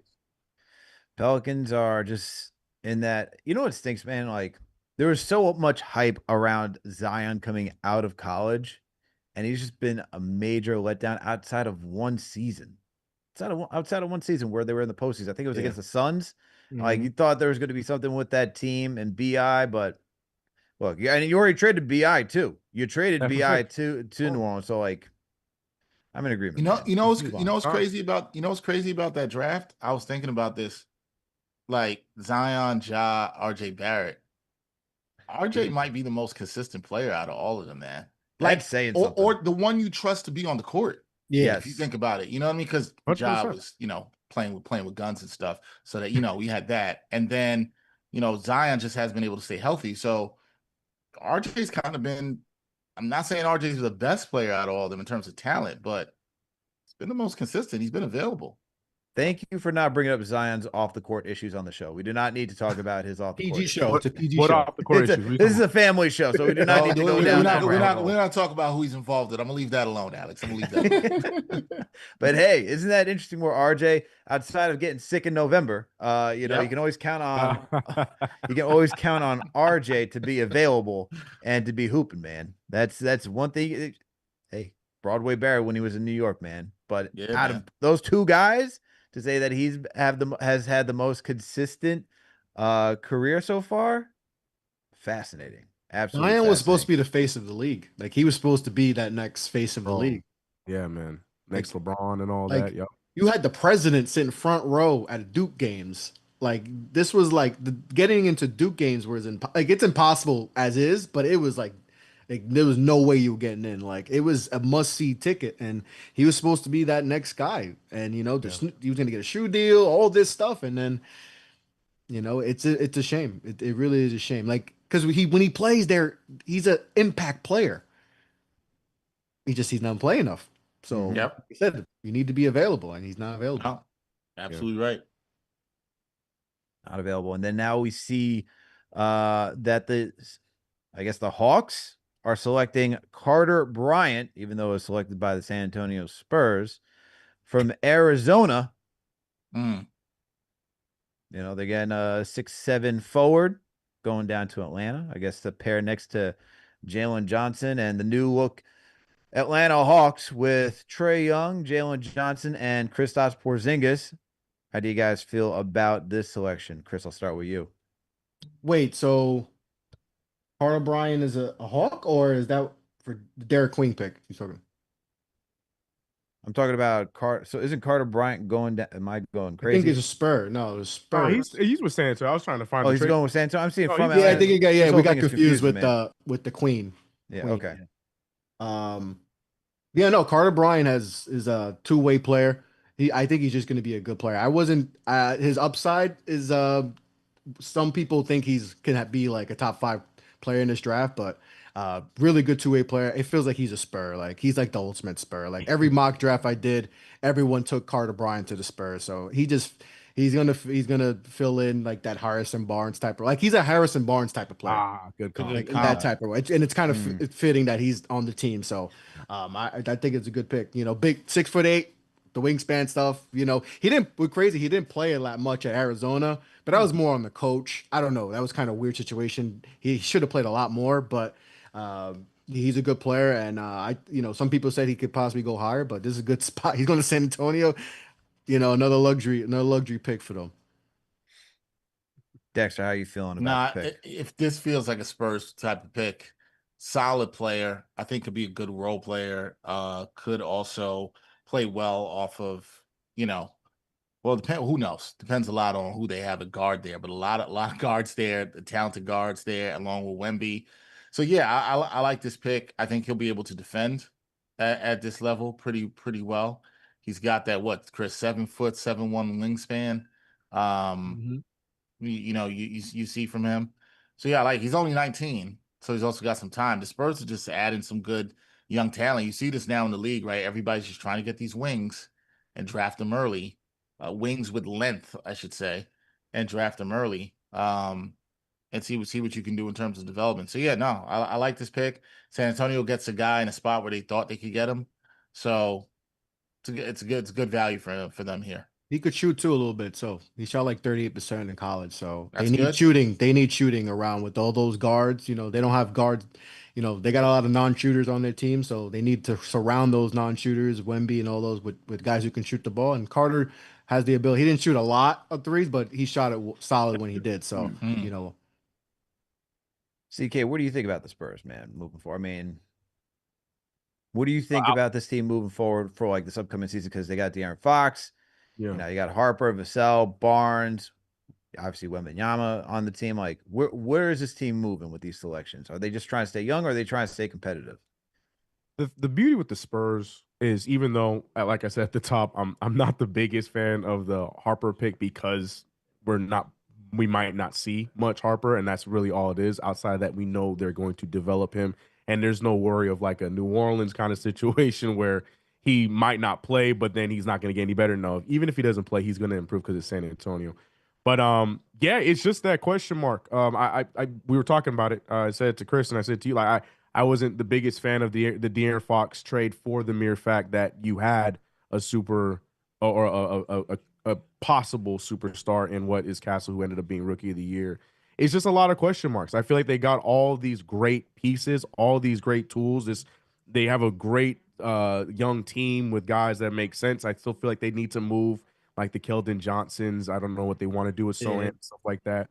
But I mean, they're in such a good spot though, regardless of those little minor complaints that, like I mentioned, even if Harper doesn't play, he's going to develop. Like you guys both just said with Brian, I like the pickup for the mere fact that he fits this team well. And even if he doesn't get many minutes, in 2-3 years, we're gonna be talking about how he's such an improved shooter because he's gonna get those opportunities. So, the Spurs, they love doing things at the beat of their own drum. So it's one of those things. No matter what I'm going to talk about with their guard situation, I don't have much worry when it comes to developing the young talent that they do have.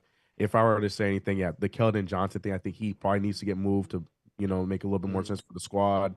Maybe they do make a De'Aaron Fox move. Chris was saying that there's a possibility that they might put him on the block. Maybe, who knows? But um, I'm the one thing I'm not worried about is development for these young guys. Even if they don't play, they are going to be good NBA players long term, anyways. For sure. And you mean, look, you can move on from De'Aaron Fox. Chris Paul's going to be out of there. Like you can open it up for Castle, but I guess this is what's so fascinating about the Spurs is you go in to get Fox. You have Barnes, so that way you have Chris Paul on the team. You have the veterans because you want to make a play in at least and just give this young team a sense of just high level competition to know what it's like, and just to give them a taste of not real postseason, but the fake postseason. Now that you have all this young talent, it's like, do you just get rid of those guys, go back to being young, and let these guys slowly develop? Because look, with Wembanyama coming off the blood clot injury, how fast do you want to rush him back to get back in these things? You just want to take it slow. I think these are a lot of things that Popovich, who also retired from being a head coach, still going to be in the front office. How do you want to move this team forward and set them up for success? So, a lot of good things for the Spurs, man. A lot of good things for the Spurs. Thank God they're out west. And look, if you're thinking about the Spurs too, and you're looking at how stacked the West is, do you even want to accelerate the timeline right now to compete with the Thunder? Do you even want to do that? Yeah. That's the You bigger want to question. rush it? Like, is there really a Agreed. need to rush the process essentially for them? That's the thing I'm very intrigued of what they're gonna do. Is like, do you want to just wait it out, or do you want to go in and try to win right now? Because it's a gauntlet. It's a Yeah. gauntlet out west. So do you really want to rush it? or wouldn't just be patient, let the young guys develop, and let's develop at their own pace, you know? Look For at the sure. team that just won, man. Look at the team that just won. You know what I'm saying? Like, yeah, Exactly. Yeah. you have the right. And they just got richer, but the pick. I was I about to was just say, gonna say, and this here we pick go is with them crazy. selecting Thomas Sorber at the 15th pick. Yeah. Dexter, how you feel about this one, man? Wow. So who did they get with the 15th pick? Thomas Sorber. Thomas Sorber with the 15th pick. Okay. Not bad there. In terms of what they could do, that was the Georgetown big. I know, so I did see a lot. I did watch a little Big East basketball. He's got some things. You know, Georgetown's so tough to evaluate some of their players with there, and I'm sure you guys will talk about in the second round Micah Peavy, who a lot of people have linked to the Knicks. Sorber has got some skills. He's a big body. I think how he can use his footwork in the NBA could be very interesting to see. I think you could do worse for it than a big for him here at 15. And he can play well. 15 was, I'm sorry, this was Miami. Miami had him at 15, right? Thunder. Oh, Thunder. Thunder just picked him up. Yeah. Oh. Well, look. There's some team. Listen, sometimes you got to respect the teams, man. Some teams, like I'm saying, Chris is just talking about with the Spurs and why I agree with him on trusting the process. The Thunder usually don't miss on things like this, and they like guys who they have flexibility. I think one of the things they'll look at, I don't remember if Jalen Williams, not J-Dub, is, I don't know if he's a free agent this year. I can't remember or not, or he's got one more year in his deal, but they're probably thinking about life without him, or after next year with Hartenstein, because then they have a option for him there. So they're thinking about what they're going to do down the road. Look, they know they need to get tougher. They're probably thinking about depth. You can never have another big. You can never have enough bigs. Another big is good. What, God forbid, you saw this season. Hartenstein got hurt. Chet was out for a while. Can they get another big body they could trust that gives them some toughness? Because that was their weakness the year before. They were getting killed on the boards. We saw that in the Maverick series where they got knocked out. So yeah, this is a good value center at that. And the thing you have to start doing is, do you trust OKC's development? And the answer has to be yes. Look how many second round picks they had in this finals that played a huge role for them in winning the championship, whether it's Cason Wallace, right? Andrew Wiggins. They have found guys. So I trust them to find good value time and time again. So does Sorber need to develop some things? Yeah, I think defensively, but I think he's got some good skills that can work for them. And I think he's in a system where he'll have the time to do that. He's a 15th pick on a championship team where they don't need him to come in this year. But I'll tell you what, if they can find minutes for them, they have a coach that's going to find minutes for him so he can develop. And listen, you guys been talking about this all the time long with the Knicks. That's part of the reason Tibbs is not with the Knicks anymore. Today's NBA, you got to have depth. You got to play young guys. Guys can only learn if they get the reps. So he's not a guy I think is going to ride away on the bench if he can't play. And the fact that they have so much in their war chest, they're still picking guys. They want that flexibility to be able to make moves. Because I still think in the next 2 years, 2 to 3 years, as the Thunder try to keep this going, they're going to move some guys. They still have last year's draft pick, who didn't even play this year. Topic is going to play this year, who I think is great out of Serbia, 6'8" guy out of Serbia. So, look, I trust the Thunder. That's all I'm saying. It's not even that deep. I trust the Thunder. Have to. And look, to answer your question on Jalen Williams, not J-Dub, but the other Jalen Williams that comes off the bench, he's got a team option this year for 2.5 mil. So 2.2 mil. Sorry about that. And so we'll see what they do. But to your point, Dexter, this is why they draft. This is why they're keeping their draft picks. And for a team like OKC, where you're not a free agent destination, you have to work through the draft. And, we all joke saying, hey, what are you going to use those draft picks for? But now that they won the championship, why do you even got to move to go get a star? At that point, you just have a funnel of talent that's just constantly coming through. And you can say, hey, you want somebody. And here's the crazy thing. Even the bench players like Wiggins, you could get stuff back in return for those guys when they're looking to get more money. It's like, well, we got another guy. No worries. We can go trade, go get some more assets and keep moving forward. That's for Presti. Genius how he's operating that team. You know what's got me nervous here, guys? I'll keep looking down at my phone. Shams hasn't tweeted in like 15 minutes. Yeah. Something is going on, man. Yeah. Oh Something's cooking. man. Yeah. Something's cooking. I I'm was telling thinking you, the same something's thing. cooking. Uh-huh. Something is brewing because I don't have the broadcast on right here with me, but something's brewing. Yeah, he hasn't tweeted out any. To your point, usually he tweets out like the picks that are coming in too. He has not tweeted out the picks. Yeah, the last time he tweeted was 22 minutes ago, and the last retweet was 15 minutes ago. So there's something happening. Something's cooking, man. Yeah. Something big might be cooking. And I wonder if it involves the Nets because we're coming up on their pick, and they still have what 19, 26, and 27. And I don't. Oh, wait, they had another pick. 22. I forgot about 22. Sorry, yeah. 19, Back 22, to back, 26, and 27. They still have 4 more picks. I don't think they're picking all those picks. I tweeted that out yesterday. I know that they were being active in trying to move up. I know that. I was very intrigued to see if they could get into the top 5, top 3. I'd heard some things about them talking to the Sixers, but that obviously didn't happen. The Sixers pick Edgecombe. They keep that. Something else. The Nets are going to do something. Since they didn't move up, I think it's more likely that they take one of their last 2 picks or both of them and try to kick them back to try to get future first rounders on that. Because I just there's not enough roster space to take all 5. We've seen the Thunder do this. We've seen the Thunder do this in many drafts. They'll kick back some of the picks. So I wonder, man. Yeah, so somebody in the comments said Nets are going to give the Knicks 5 picks back for free. Shout out to TM shout out to the chief modern operation team. Said, hey, are we gonna get Be like Draft Day, the movie where he gets all his first rounds back. Yeah, after playing them. Yeah. So we get Dante back. We give back Bridges to the Mets. That Shams just tweeted. Oh, Surprise! The number 18th pick is going to be. Hold on, it just came out here. My alerts. China's Yang Hansen. Oh wow! So, second international pick. I don't know where do a lot of people have him projected to go, Chris. He's one of like the biggest risers. He's another one who benefited so much from the combine, like because a lot of people worried about his body and like whether he be in condition, and he showed out. Like he actually, held up his own. So I saw like I didn't see anyone have him this high. I saw like in the 30s, the highest. Like that's when I saw from a lot of people that I trust, like in the 30s. Like he's not even in the green room. I was just gonna say you are not lying. He's up in the booty.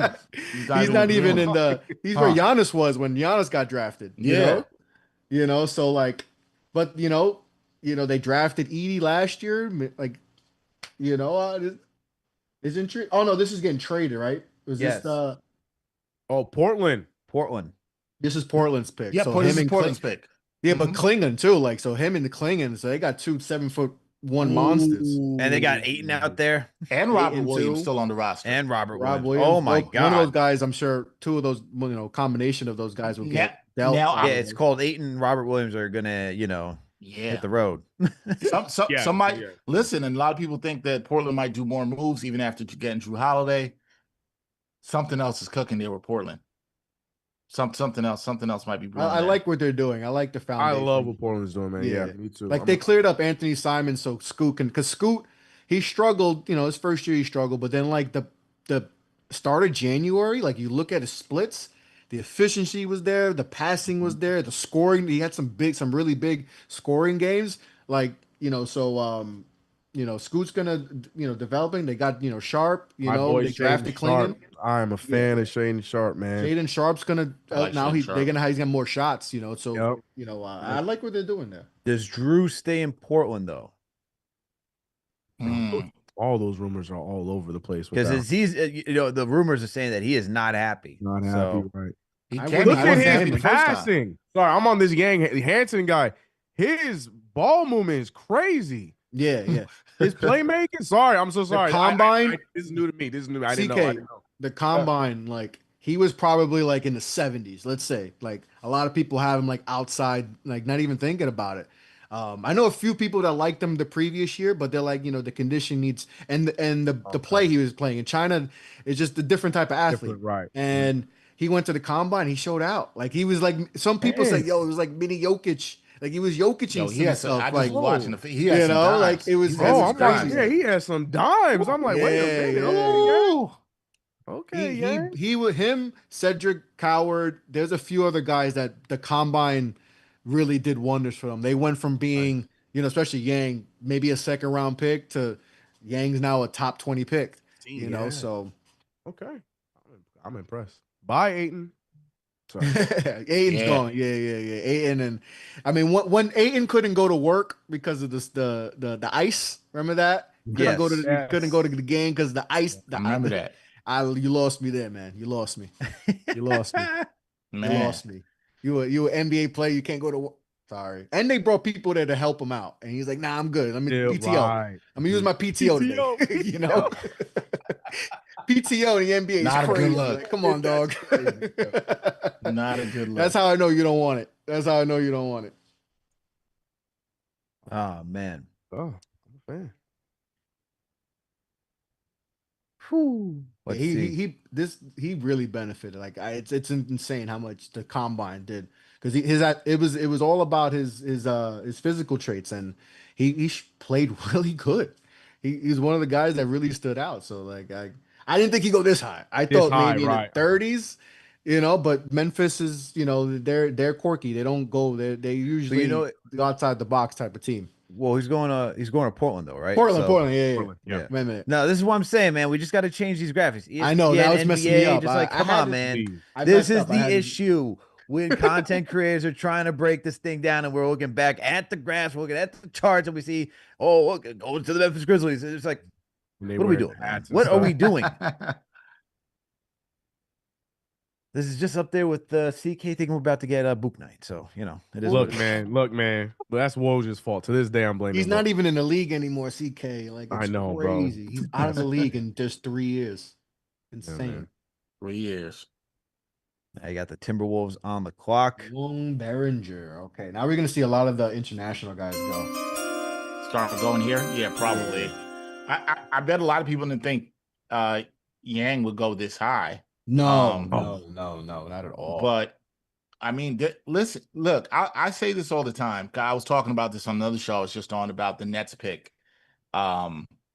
And how people were, and I've seen a lot of Nets fans tweeting at me and they have not been thrilled with the pick. But I'm like, look, you don't know with some of these guys. And I think sometimes we get into the big boards and the projections of some of the so-called experts. And like what really matters is where these teams and their GMs have them ranked. That's really what matters. I was talking to an international scout the other day about this, and he was just like, look, it's all about in that war room what you have ranked. Your team and people around you making these decisions might like a player different. So if Igor Devin, if the Nets had him ranked high, and he's a guy who I know isn't flashy, I know he didn't shoot the ball that well, but he does seem to have a good feel for the game. It feels like a Sean Marks pick to me, so it didn't shock me as much in that way. Maybe they reached for value, but maybe Portland reached on Yang. But maybe they really liked him and he was so high on their board he wouldn't have been there later. So that's why you can't go by all these big boards and everything you see. Look, do teams get it right? Yeah, sometimes they get it wrong. Drafting is not an exact science. I say that all the time. It is not an exact science. If drafting was exact science, Frank Ntilikina would have been an all-star. Come on, man. And I would have been wrong because I thought that man was going to be nice. So, you know what I mean? So, Really, man, we're all there, man. Yo, I was on the Frank Ntilikina train, Chris. I was on the Frank Ntilikina train. I swear I was on the Frank Ntilikina train. And look, we all have one, at least one. Some of us don't want to admit it, but we all have one. I was hyped on Johnny Davis. Oh, don't get Johnny Davis. I know Wizard fans who hype on him. Yeah. Yeah. Like all of us have one. So guys, even who scout and watch these guys, that's the thing. You don't know until these guys hit the court. You don't know until they get in the team setting. You don't know until they get paid. Sometimes for people being paid for doing this professionally. I know this NIL now, but it might change their motivation. You really don't know until you get into all these factors. So that's why a lot of times I'm like, you can like a pick, but I'm still kind of like, all right, we got to wait and see because who knows? Can I ask you guys a question? What do you guys what do you want to see the Knicks do at 50? I'm gonna leave it to CK and Chris on this one, man. Kobe Brea.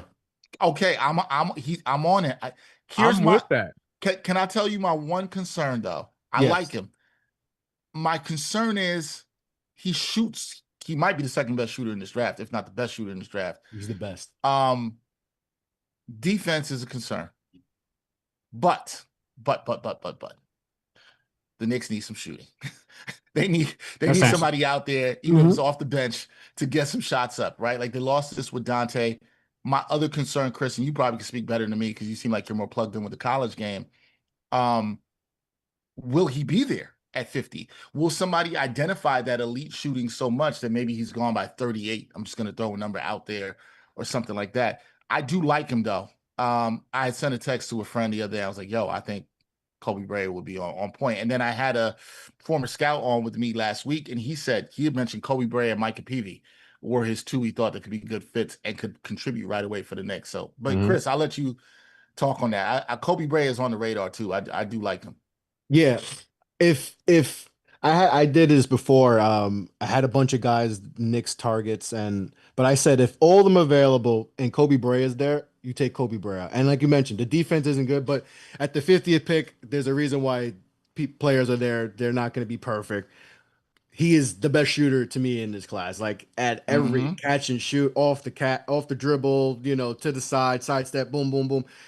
Corey Talaba, Alex, he actually had him and did a whole workout. They did a deep dive into his game. Wow. You watch that. If anyone you guys go on YouTube, go watch that from Corey from those ceilings. Like he did a really good job of breaking down everything of his game. It's beautiful. It's just beautiful. I know defensively it might not, but like I said, it's the 50th pick. It's not going to be perfect. Know, not every process can be perfect at 50. He's the best shooter, and you need shooting.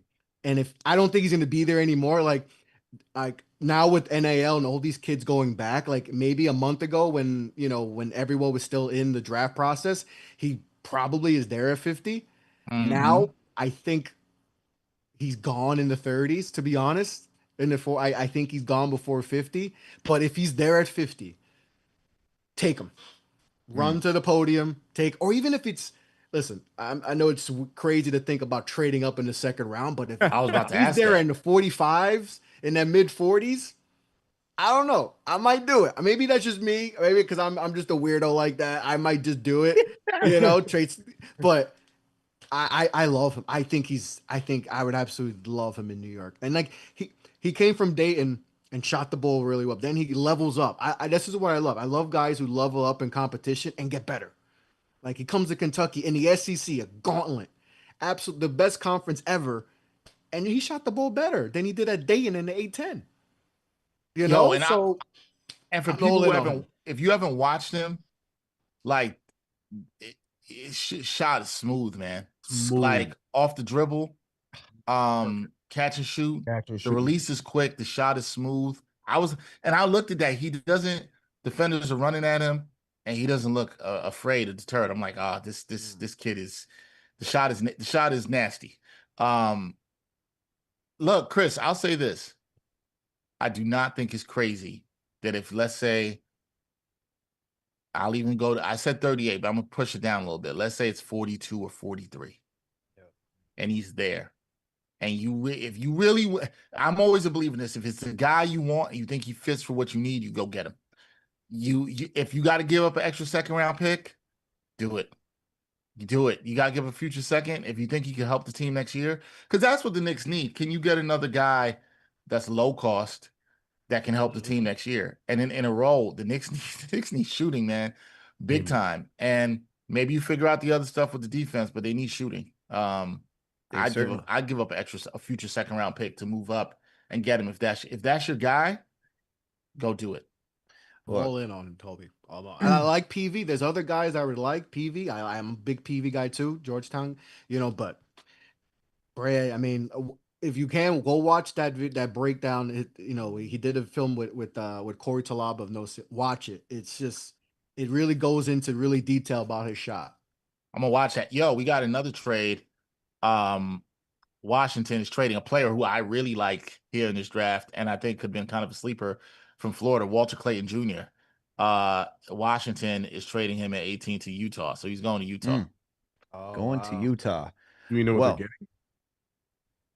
going to Utah. But before we break that down, let me go into our sponsor of tonight, SeatGeek, people. All right. Shout out to SeatGeek. Let me tell you a little bit something about SeatGeek. And you got Dexter, CK, and Chris talking about Kobe Bryant. Hey, if the Knicks select him, and I do agree with choosing your need, if you do see Kobe on the court and shooting the lights out, then you want to go get your ticket. So here's a little spot. Shout out to our sponsor at SeatGeek. All right. You can get great deals on sports, concerts, any live event where you need to go get a ticket. All right. We can go to the Mets. The Yankees come up in the upcoming weekend. Big Subway Series. What do you got to do? Just go use SeatGeek. And when you use SeatGeek, it's simple. Green means go. When you see the green dot, make sure to select the green. Don't choose the red dot. Stay away from there. Okay. And when you're going to go purchase your ticket and you're on your way to check out, use our promo code KFTV10 for 10% off. You can also try out our other code KFTV for $20 off if you haven't already used it. Okay. So make sure to support our sponsor, SeatGeek. Make sure you use that promo code either KFTV10 for 10% off or KFTV for $20 off if you haven't used it already. Look, we got the Subway Series coming up. Hopefully the Knicks draft Kobe so that way we can go buy tickets to watch him shoot, man, because we do need some more shooters on this team. So now we have Washington trading, as Dexter said, is trading Walter Clayton Jr. at number 18 to Utah. And shout out to producer CP. Ace Bailey wants out. I'm sure he does. I'm sure he does. Here we go. Man. This is just hilarious. Danny Ainge choosing a player who does not want to be there. We were talking earlier in the program. Ace saying, I told you, man. Imagine training camp comes and he doesn't play basketball. Imagine. Can you imagine that? He's And gonna he pull wants a Steve out. Francis. I He's gonna pull a Steve Francis.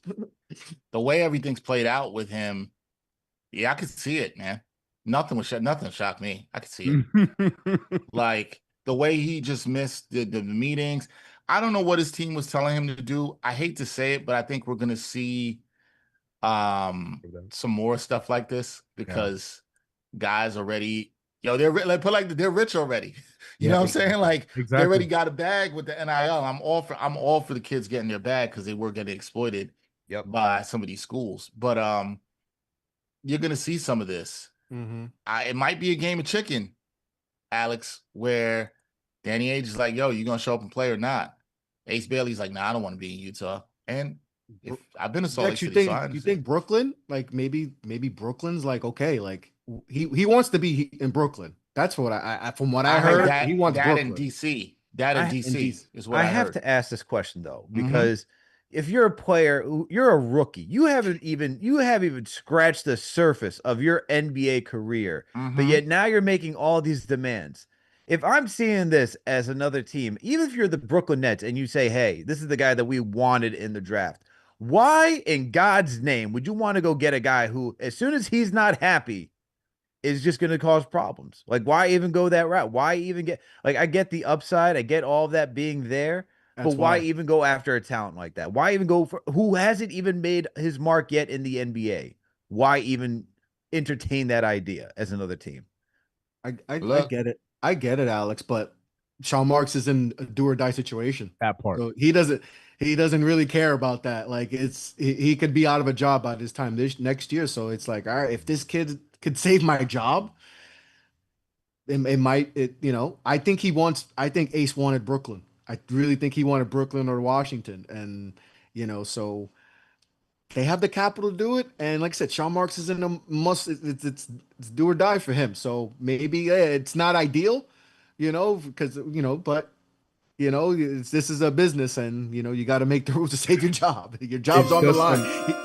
You don't care about them picks because who cares if you're fired? You don't care about the picks. He's not a Nets fan. He just works for them, Right. So, it's you got to be in that mode, so that's my thinking is, if you think this guy saved your job and he could be a rookie of the year type of player, then you got to pull the trigger if you can. I know he wants Brooklyn. So if that's something that can happen, maybe that's why Shan didn't tweet for all that time. Maybe he's looking in Brooklyn, but and it still puts in position for next year too to get a high pick too, because Ace is going to miss a lot of shots. 2, but he gonna shoot under 40% next year, no matter what. But at least the potential is there, so you might have to do it. Well, that to that point, right? Like we know how Danny Ainge likes to try to hold teams hostage. He tries to get the most Thank out you. of I the was trade. just gonna say. So, But is this even like I mean, come on now. but here's like, no. But no. think about it like this: Utah picked right before Washington, yes, and they had 3 spots. Was that 3 spots before the Nets? So he probably was like, "Look, I'm gonna take this dude. One, if he had the intel that they really wanted them, let's see if you really want him." Mm-hmm. And the Nets have so many picks. That's the person he's really playing with because they have so many picks to give. And like I said, I don't think the Nets are going to draft all these players. Well, and Dex, to your point, look, Washington just chose Walter Clayton Jr. All right. The Nets are now on the clock with 19. You got 26 and 27 left to go in this draft. Do they make the move now? Do they give up all 3 picks? Is that the move by Danny Ainge? Do you try to get the 3 remaining Ace picks? Bailey and one? That's a lot, man. But that's the thing. That's the issue because now he knows where he wants to be. That's the biggest issue. It's Danny Ainge. He's going to get every ounce of whatever he can get. But he don't care if it's Ace Bailey or LeBron James. He is going to do whatever it takes to get what he wants in a move. And I feel like that is what makes this so sick because of who it is. It's twisted. That Mark's gonna have and he's dealing with a desperate GM. That's that's what I'm saying. So that's like, oh, Danny Ainge is like this. Chicken. He's like, oh, you desperate, bro. Right. So like you need Danny Ainge. You need Danny Ainge is like, work. he's like, yo, I see food, right? It's an Right. opportunity. He sees blood every single day, man. Exactly. Yeah, and here's the thing.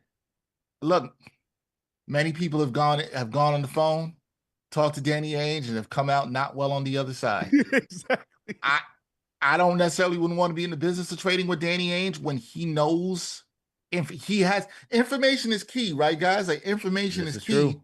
And if he knows that the player wants to be there and you have the picks, who really has the leverage? Right? Like that is the question there. Like who really has the leverage here? And look,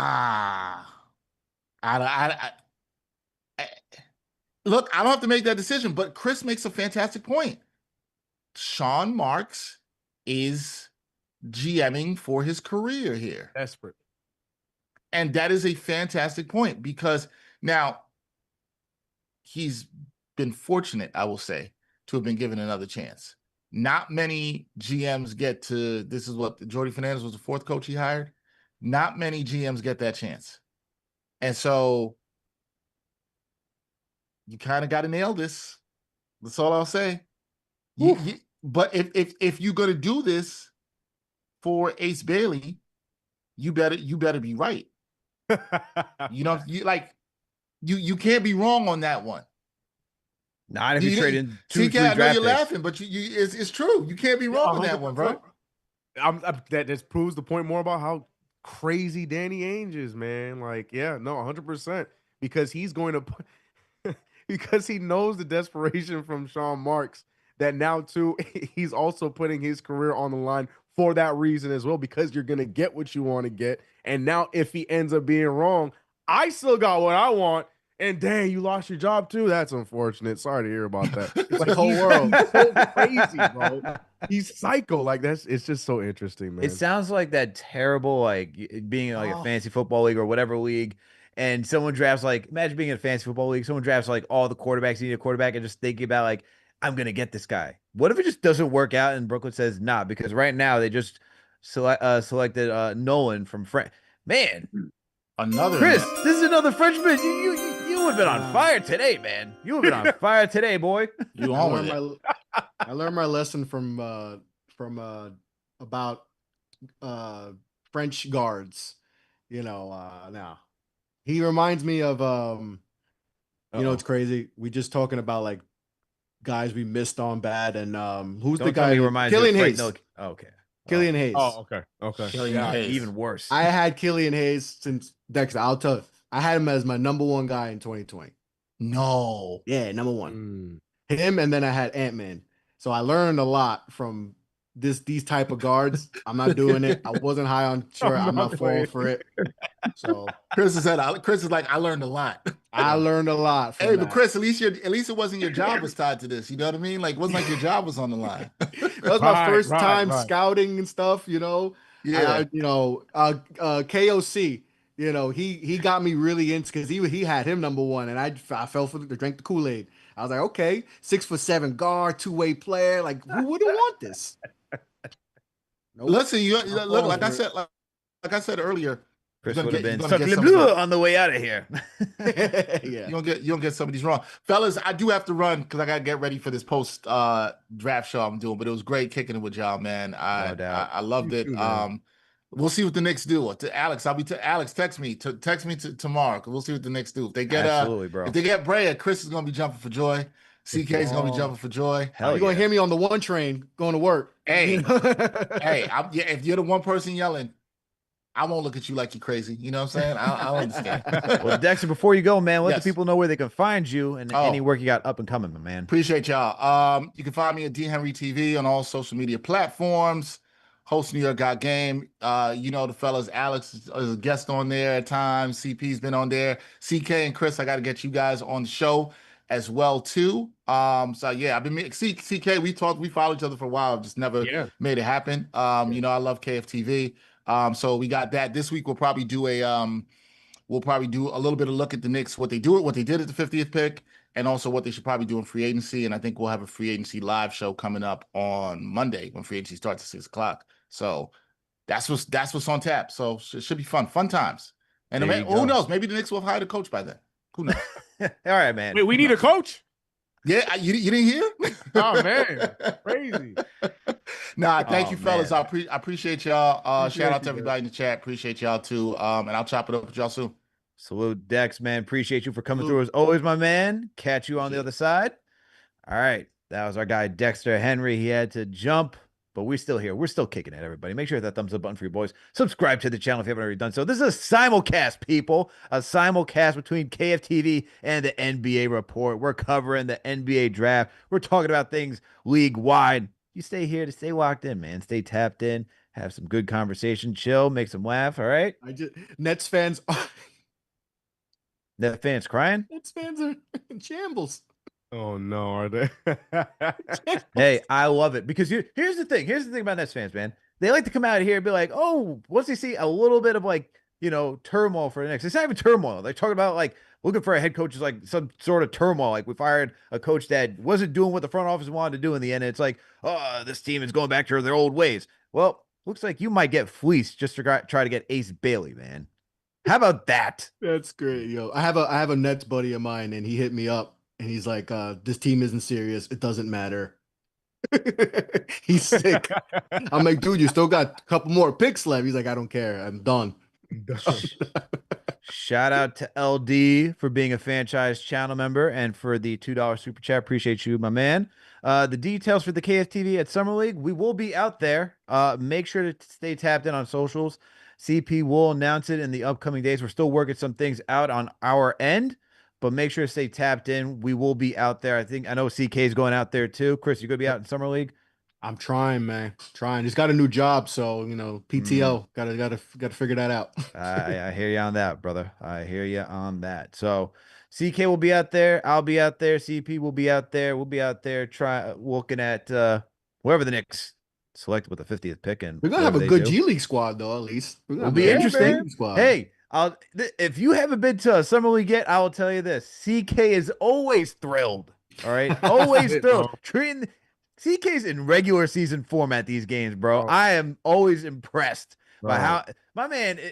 Shout out to the Knicks chick. I was trying to put her on game on ball before he ended up going when he was on Westchester. But he was balling and hooping for us, and I was telling the Knicks chick, I'm like, yo, ball is nice. This guy's cool. She's like, CK, I don't care. He's not going to be on the roster. I'm like, but you're missing the action. Y'all don't understand, bro. Daquan. Daquan Jeffries, bro. I was on Shake Milton when he was barely on a roster. Man, bro, Summer League is real, bro. I got hyped when they hired Sagana Job. When the Westchester hired Sagana Job, I was hyped on Twitter, and people were like, well, why are you getting hyped? I was like, Sagana Job is our coach. He's a good coach. Yeah, man. Bro. We hype up over here, I'll bro. tell you That means this. this is our first year without Dice in a long time. Is Dice? I know, man. Yeah. It's sad. We should And just I'll have tell an you this. empty- This is how intense CK is at these summer league games, man. All right, this is how intense it is. My man was screaming at Tibbs, who was like right across the court Yeah. from us. Yo, you were screaming. Yo, this was not. It was like Tibbs, do something, and I was like, whoa, bro. Man's not love even it. coaching. I'm having fun, Got to man. got to keep the intensity. You know what I mean? You know what I mean? All what we say, all 82. No, all year long. all All year year long. long. That's the new Ain't model. just All year long. 365, Yeah, right. 24/7. man. I don't play around, bro. Oh, Miami's pick is in. Ugh, Let's this see. team.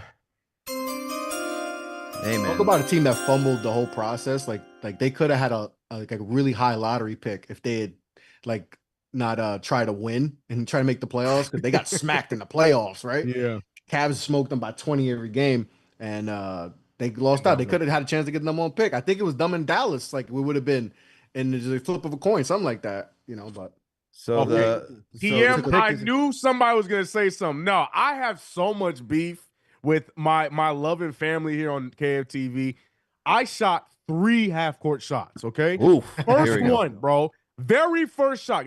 I got picked to do the half-court shot. Everybody remembers, right? First one, the very first shot. That thing was about to go in. Whole crowd, because they thought it was going in.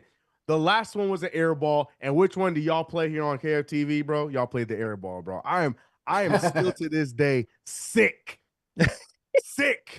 at the lack of faith and belief that my own family here at KFTV had in me playing the air ball on repeat. But no one want to talk about my first one that almost went in, where the crowd was behind me. And that's where the Daquan Jeffries love started, by the way, Alex, because he dapped me up because of the first shot. Okay. I was like, Now I'm bet. this all makes Daquan's my sense. guy. Me and Daquan. Hey, man, look, there's no lack of comedic relief when it comes to shots on this show. I mean, your half court heat, Fact. at least that's reasonable. You know what I'm saying? Thank you, Alex. CP on the other hand, Free throws. free throws. That's what. Thank you, Alex. They compare my half court shot to damn free throws and other man. Yeah, man. No, I'm not expecting you to go out there to be Steph Curry, bro. You know what I mean? Like that man. That's a regular shot from right. That's a regular shot. Right. You know. But hey, the Miami Heat did select somebody from Illinois, Kasparas Giacchionis. Giacchionis. Okay. Kasparas Giacchionis. Is he Lithuanian? I believe so. Yeah, he's from Lithuania. I love him. I had a top 10 on my board. I hate that Miami just got someone I like. I mean, I don't even know what Miami is doing at this point, man. They always do that. Yeah, they Didn't took they Khalil took Ware Ware? last year. Yep. Like They he's took supposed to Ware be a from us. Knick. Yep. That's what I'm saying. Like, but yeah, he's a tremendous playmaker. Maybe one of the best playmakers in this draft. 6'8", has good vision. The one thing, he just needs to get stronger to get to his spot. Sometimes he relies too much on a dribble to take up some bad shots. But other than that, playmaking is on par, is really good, and good free throw shooter. Needs to improve on the perimeter shot, but to me, I thought he was going to go higher, but I think people are wary if he can create his shown shot and get to the rim. But if he can figure that out, his playmaking is elite. So. But Miami's it's a good spot for him. Well, I don't really care what Miami does. I still think they're going to be mid. They are, if not below. Even if they went and got KD, I still feel like they weren't going to be that great. I kind of wish they got KD, and I wish KD would cause some drama down there. That's all I wish for. He's never happy. If you're not happy in Miami as a single man, then I don't know, but I don't know. Right? That's so true. You got no kids. You got no girl that we know of. Yeah. If you're not happy in Miami, then that's a wrap, dog. Like, you just need to pack it up. Yeah. That is truly ball's life for that man, if that's the case. Which, respect to that. That is your job. But 100%, man. Yeah. hey, if however he wants to live his life, man. I will not judge how he wants to live his life. But I just want to see some turmoil in Miami, bro. Just want to see some turmoil. It's coming. Okay? It's happening. They're already turning on. They're turning on Pat. All right. Pat the Rat. So down there, that team looks. Can you imagine who they did? They didn't want to kill Ware, right? That's who they yeah, they didn't want to trade Khalil. And Highsmith. Don't forget And Highsmith. They did not want to move Highsmith. Really? Right. Highsmith was another He was in the. I swear to you, That is wild. It was Hawkins. Can you imagine if the Knicks came out and said we did not trade for Can you imagine if the Knicks came out and said the New York Knicks would not trade for Giannis Antetokounmpo or anybody else and said because Tyler Kolek? It's like what? Yeah. What are we doing, man? Insane. Because that's how that sounds to me. Yeah, that's wild. It's insane, man. Absolutely insane. Shout out to Kane Marco, aka Take Mob General, for the $5 super chat. Shout out to you for being a franchise channel member. Just drove by Barclays and saw the police rushing in. Don't know what happened. Ace Bailey spazzing, baby. Oof. Hey, man. Funny. Can you imagine? Like, I don't like honestly, this is kind of like my thing though with like young players and just go like you're going to the league. Like you're getting a 1 in a million chance opportunity and you want to just I don't know, man, just like throw it all off because you don't want to be somewhere. Like people dreamed of this moment, man. People dream to just hoop and get paid for it at a high level. Just kidding. That's the one thing Dexter had mentioned this before with like NIL. Like now guys are coming in. Before they weren't coming in with money. So like I'm happy to be here, whatever. Now it's like I just made $4 million. Now I got to go to Utah. Like, nah, I don't want to be here. I'm cool. I could have went back to school or something like, so there's a different mindset now than just a few years ago, It's totally a different mindset. And look, as Dex said, happy that these guys are getting paid, but the mindset is crazy though. It's absolutely crazy. I mean, you're still in the league, man. Like, you're like one of 450 players that get to be in the NBA. Yeah, it's a small pool of people. Yeah, like we're not even talking about 1%. We're talking about under 1%. Exactly. Yeah, I heard somebody say this. Like, yeah, it's cool you guys are getting money. That's great, but make sure you keep the main thing the main thing. Like, your goal is to make it to the NBA. Your goal is to get that max deal, right? Don't chase this little money here, and forget about the bigger picture, which is to be or whatever it is to get to that first big contract, that rookie extension. Like, don't forget about that. Don't chase a couple dollars here to get the big, in spite of the big money down the line. For sure. Whoa, hold on one second. Oh yeah, there he is. What's good? Wow. I don't know if I should.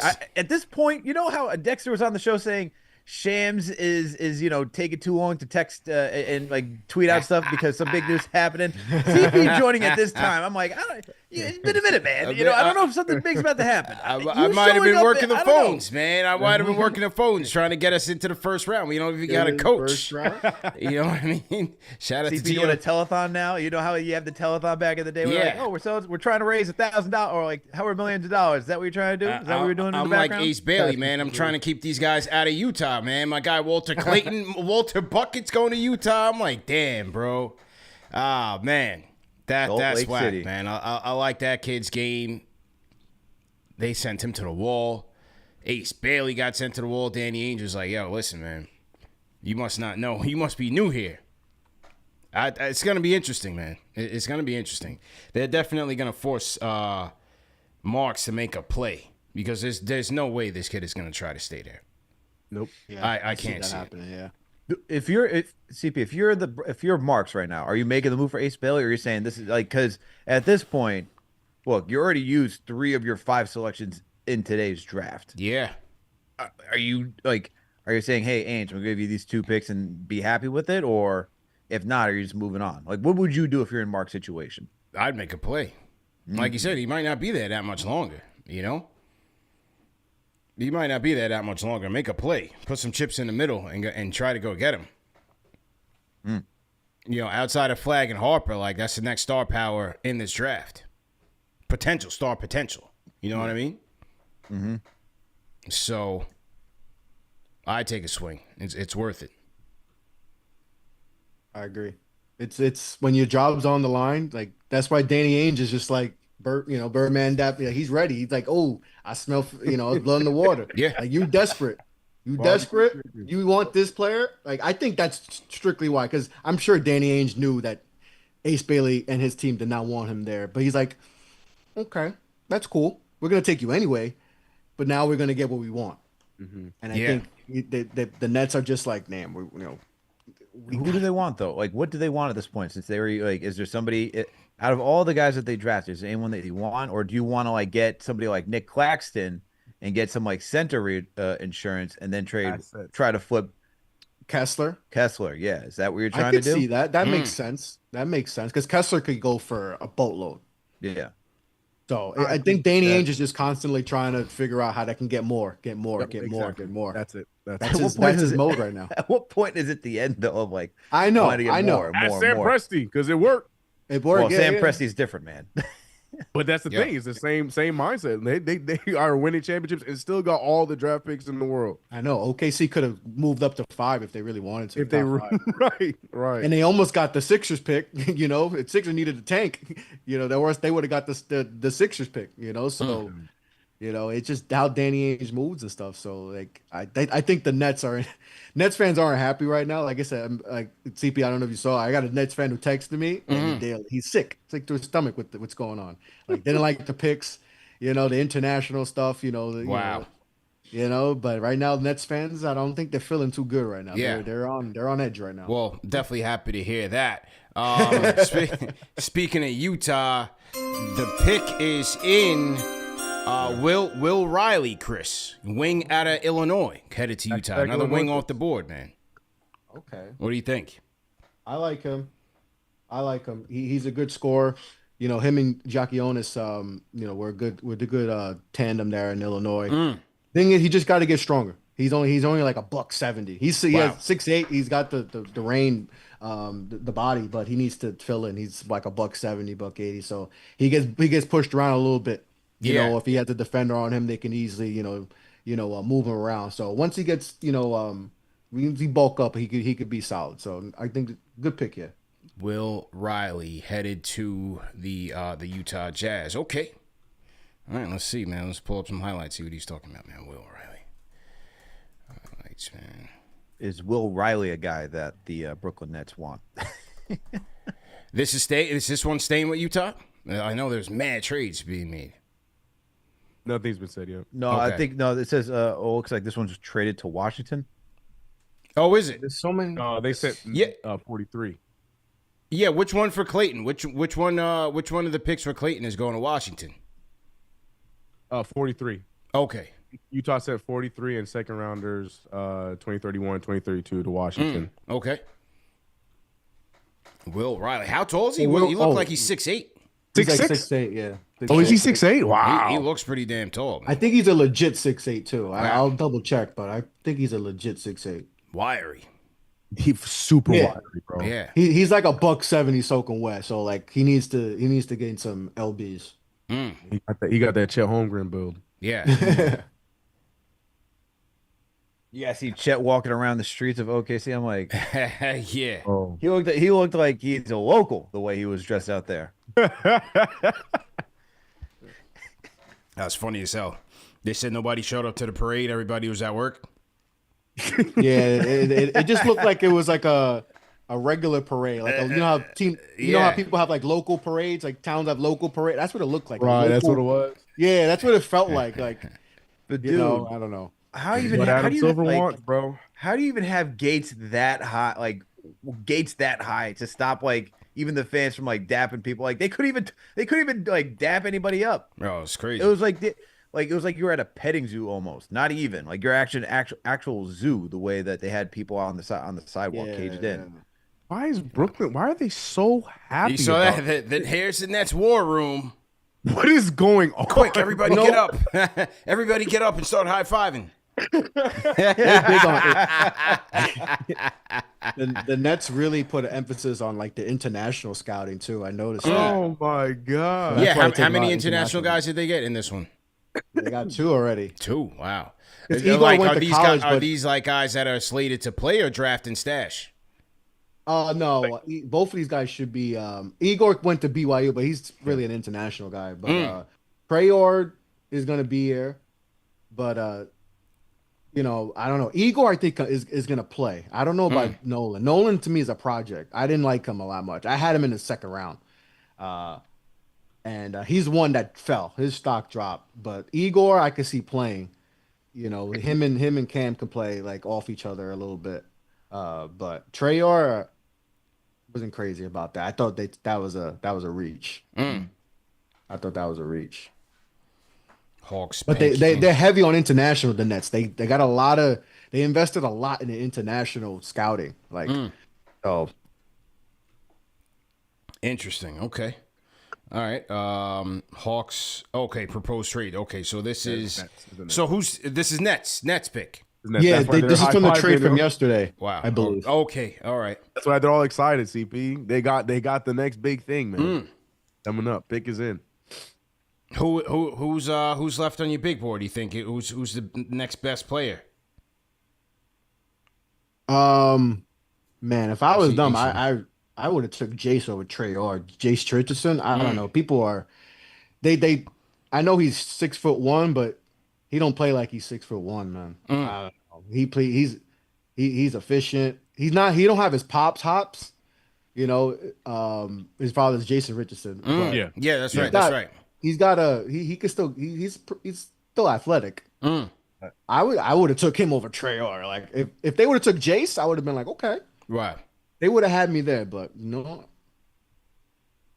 but I could see like maybe another international dude. Wait, did they already make their pick right now? Just the pick is in. Yeah, the 22 pick. So they All could right, still let's see. First. The pick is in. Okay, here we go. With the 22nd pick of the NBA draft, the Atlanta Hawks select and will send to Brooklyn Drake Powell.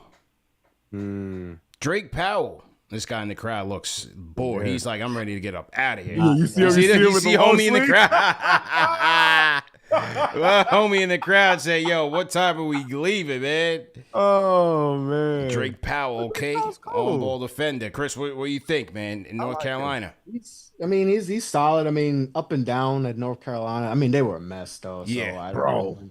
He has I know a lot of people said, you know, he's another benefit of the combine. Like, he did good in the combine, so he showed out. So he was probably like a second round pick going into the combine. And then I started hearing buzz late first. So I mean, I think it's an upside pick, but I had him lower. He was like where did I have him on my board? I had him in the 30s, I think, on mine. So, you know, yeah, I don't know. Yeah, not the Nets fans aren't happy.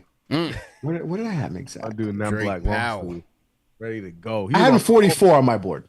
44. Okay. 44 on my board. And that was kind of the range. Like he was in the like 30 to like 40-ish range that I saw a lot of people have him. He's solid defensively though, no? Yeah. Like he's got some defensive upside. You know, there's with a shot too. Like I said, it was a weird year for North Carolina. Like it was just a mess. So Yeah. All right, Drake Powell out of UNC going to the Brooklyn Nets. Let's see what we got here. This is the Ringers big board. Let's see what they say about him here. Ringer big board. Lean, mean, two-way wing with the tools to be switchy on defense and swishy when spacing the floor. So it looks like a little 3-and-D wing, 6'5", 7-foot wingspan. Okay. Even unguarded, catch and shoot three, shot 44%. Better yet, motor on those plays was great. Power, size, speed, and flexibility. Okay. Player comps. Are they going to say Harrison Barnes, Torian Prince, Terrence Mann, Mo Harkless? Okay. Oof. All right. I mean, he could be one of those guys that they were in a bad situation in college and they'll benefit more from being in a pro style. Yeah. You know? So he may be one of those guys. Can I make a hot take? Yeah, go ahead, man. I think the Nets going to use every single one of these draft picks and not trade anything. Wow. I find That's that insane, though. I find that Why- hilarious. That's insane to think that you would like use all five like that doesn't make sense. Like No, wow, right? I don't get it though. You could be you're probably right, CK, but it just like when I saw them made the pick to add the first round pick yesterday, I was like, oh, they're trading up. That's what I thought They're too. doing it. Yeah. They're definitely trading up. And now if they stay put, that is like I You would really already- question. Yeah, you've already used 3 of them. So now it's like, what are you gonna move? Because it's not like I don't know. Me personally, with the names that they picked, I don't know if another team's like clamoring to get one of those names from you. So if you're trying to move those picks, they're using the picks like they're gonna keep them on their team. So my hot take, I think they're gonna use every single one of these picks. Could be. All right, man. Could be. I don't know. I don't know what's going on. It's very interesting what they're doing. Yeah, I don't get it. I don't get it. It's not. I mean, the thought process would have to be: is there any other team that would give up a good amount to get Ace Bailey? Because if there isn't, then you're essentially saying, you know, family show to Danny Ainge saying, you know what, if we're the only ones that are gonna have to trade for Ace Bailey, you're gonna have to accept who we selected. That's the thing. Like, if I'm Utah, like, do I want these players that they pick? Exactly. That's what I'm saying. Like, It's fair. I know everyone's board's different. Like, I'm not, you know, everyone's gonna have different boards. Like Dexter said before, everyone's board's completely different from even when talking to some of the scouts I trust. But I don't know. If I'm Utah, I'm like, who'd you pick? Right. That's just me though. I don't know. No, I'm with you. I'm the same way. I feel the exact same way. Like, it's one thing if you're on the phones with them and like these are picks that Utah wanted to make, but again, we're just assuming at this point. But not to me, it feels like these are Nets picks.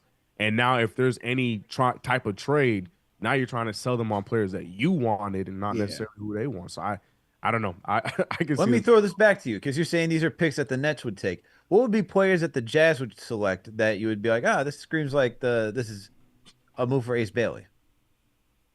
That's a great question. I have no idea. I have no idea. The picks that they made and the trades they made, like CP's, I know he's hurt, but like picking up like Walt and having, you know, I think they made good picks on their own with the picks that they had. So to me, if I'm the Nets and I'm moving if I was going to move these picks, I would have moved these picks already and not used them. Is what I'm trying to say. Mm-hmm.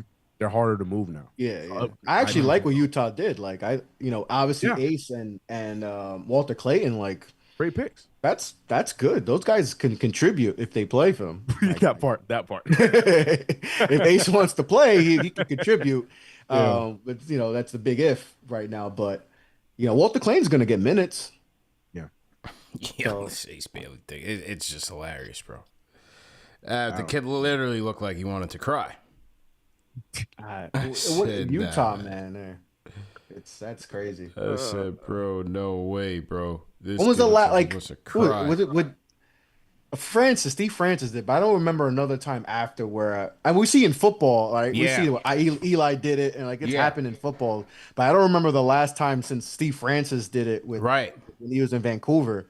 Yeah. Since I don't recall another situation where a guy was like a kid just like, I don't want to play for this team. Yeah. Like maybe internally it's happened, like low key, like don't draft, but not like out in the open. Steadfast. Like, no, I do not want to. Like Zion, when Zion saw the number one pick, he's like, we all know he wanted to come here, but it happens. But all right. Speaking of Pelicans, the pick is in. This is going to the Hawks. Pelicans select Jace. Is this Richardson? Hey, Jace. I'm trying to read lips here because I got the volume down. Now he's saying it. Oh, what is he talking about? Oh no, he's doing like a update or Ace something. Ace and Newell. Forward out of Georgia. Staying in Georgia. Good for him. That's good. The Hawks, that's good value there. Yeah. Scott Novak says he likes the Derek Queen pick. I forgot I was going to the Hawks. So I'm looking at it for the Pelicans. I'm like, I guess. But no, for the Hawks, I like that. That's Ace, good pick, Ace and Newell out of Georgia. Okay. FIBA under 17 World Cup gold medalist. Oh, that's right. Jaden Newell. Okay. Teammate at Georgia. Yeah, that's a good move. He's another one that's got to bulk up a little bit, but his game is kind of like in the post. That's kind of I like him in this spot because a lot of people had him going high. I didn't see that. I liked him in this. This is where I kind of had him on my board around this range. So this is good value. Like there's potential for him to extend his shot. He didn't shoot the ball well from from the outside, but Georgia too, another funky situation team wise. They weren't great. SEC was, absolute, juggernaut night in night out. So, but he could rebound, block some shots. So this is a good pick for them. He fits with Trey Young and all those guys, Jalen Johnson, Ricochet last year. Like they're gonna be moving. The Hawks. We talk about the Hawks. They're intriguing. They're definitely intriguing for sure. Hawks gonna be making some moves, man. For Like, sure. they're gonna be About the moving. Hawks, CP. They're gonna be moving. They're gonna be playing fast style. So Yeah. What'd you say, Al? What do you think about the Hawks after getting Kristaps and that whole roster? change now? It's a worthwhile swing, man. You get rid of the minivan and a second round pick or whatever it is. I mean, as long as you're gonna keep Trey Young there, you're gonna have to like make moves to be competitive. Like other than that, it just makes no sense. If they don't, then you might as well try to move them. But if you're gonna keep them, then you might as well try to stay competitive and be even better than that. You get Kristaps. Oh, it's always about health with him. Jalen Johnson, I think he's becoming a monster before he hurt his shoulder. Then you got Dyson Daniels. It's a nice little squad, man. They still got Okongwu. Okongwu stepped his game up big time last Ricochet year. showed some stuff this season too. He did. yeah, he played good late. Yeah, he did. So I like the moves, man.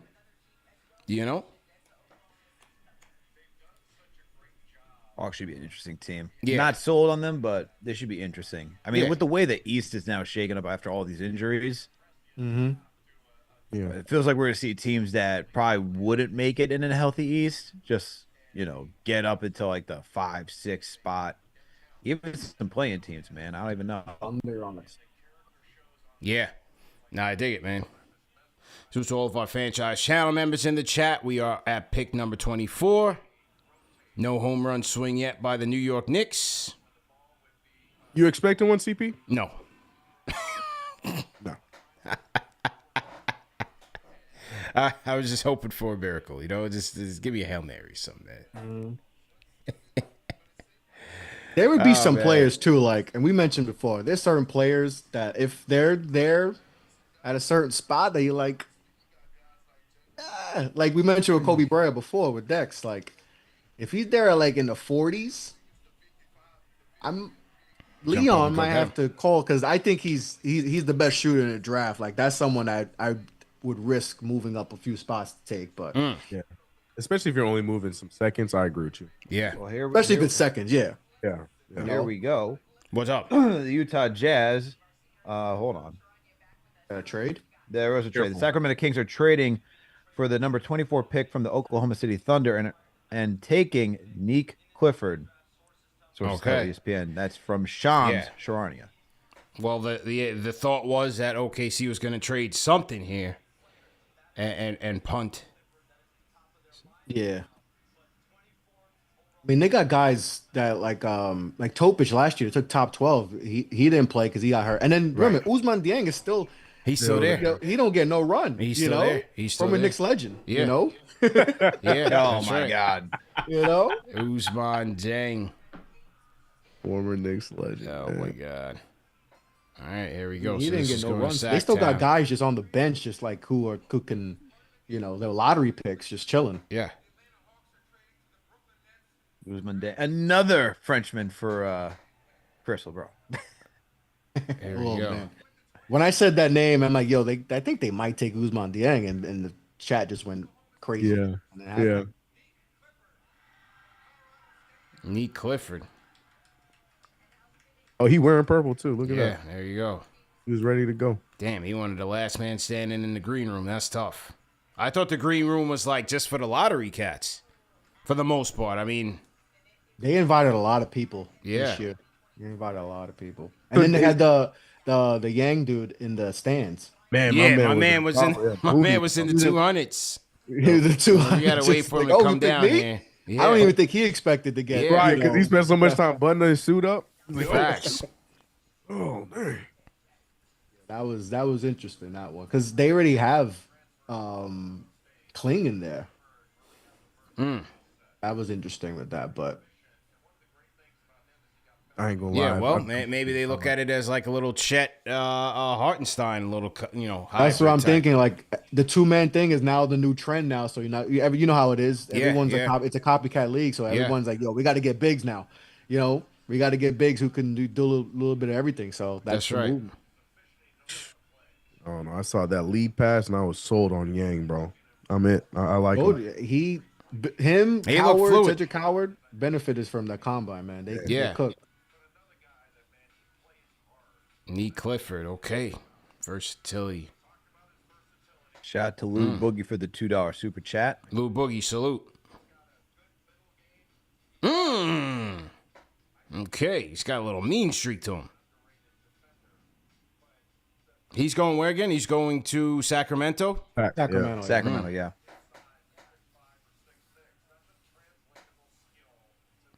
You're rocking the purple joint, too.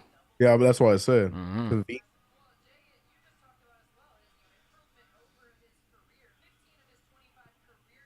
Nee Clifford. So we got Jace Richardson, Rasheer Fleming, Hugo Gonzalez, There's some good players. Liam Rasheer McNeely. Fleming, the fact that he's still here is. Brooklyn about to use these 2 picks up. I'll tell y'all. Jace, it's got to be Jace, Rasheer Fleming. Like it's got to be a combination. Like if it's anyone not named those guys, I Be surprised. question. I question. I mean, I'm already questioning what they're doing, but I really would question. Or like Maxime Renaud. Like I thought he'd go higher. I have 12 on my board. Like He's still there. See, Alex, this is what I'm talking about, man. You just need to get hip with the summer league, bro. The Nets out here drafting their starting 5 for the summer league. Bro. That's what I was thinking. I say, yo, I got to see what these dudes talking about in summer league, man. They want those summer league rings. Yeah. I'm telling you, man. You gotta That's take it crazy. serious, Alex. You gotta take it serious, bro. Could you imagine? Summer league rings, man. What are we giving the fan base this year? We're giving that Wait a Summer second. League trophy. That's what we're giving the fan base. One shining moment. One shiny moment. Those 4 games that they played, memorable. Remember? Oh my God! Wait a second. We missed this thing with this dude. Colin Murray Boyles, and getting picked by the Raptors. Oh no, He wasn't happy. He was. Yeah. Wait. Let's play this soundbite here. Hang on. So it's everybody in the chat, man. We are now in after hours. We're at the 25th pick. Knicks ain't making no moves. We got to get to the foolery, man. Let's see what's going on with this. Hang on. Let me pull up the soundbite. Okay, here we go. So this is young Colin Murray Boyles. And this is when he gets picked by the Toronto Raptors at number 9. Here we go. Let's hear it. Here we go. Oh, it would be better if I didn't have my Twitter on mute. Okay, let's try this again. Here we go. With the 9th pick in the 2025 NBA Draft, the Toronto Raptors select Colin Murray Boyles from the University of South Carolina. Colin Murray Boyles sharing this moment with his mom. He mouths a little F-bomb, but it's hard to know, man. It's hard to... It was aggressive. Yeah. I mean, was it like, F-bomb, family show, I don't want to go here? Or was it like family show, I made it to the league? You know what I mean? Oh, what it is, man. He looked back up at the board to double check, too. Come on, man. Nah, he is not happy. Let's He go looked back. back Let's go up. back He shook here. his head. Let's go. Let's see. Colin Murray Boyles sharing this moment with his mom, Yvonne, his dad, Sean. Hang on. Hold on now. This is 2 players who are upset where they're going. This is crazy. He said, man, family show, man. So where did he want to go? Let's take a look at the board. I mean, you had the Raptors were at 9. He was trying to go get to KD. No, that was Phoenix at 10. Yeah. Brooklyn at 8. Phoenix 10.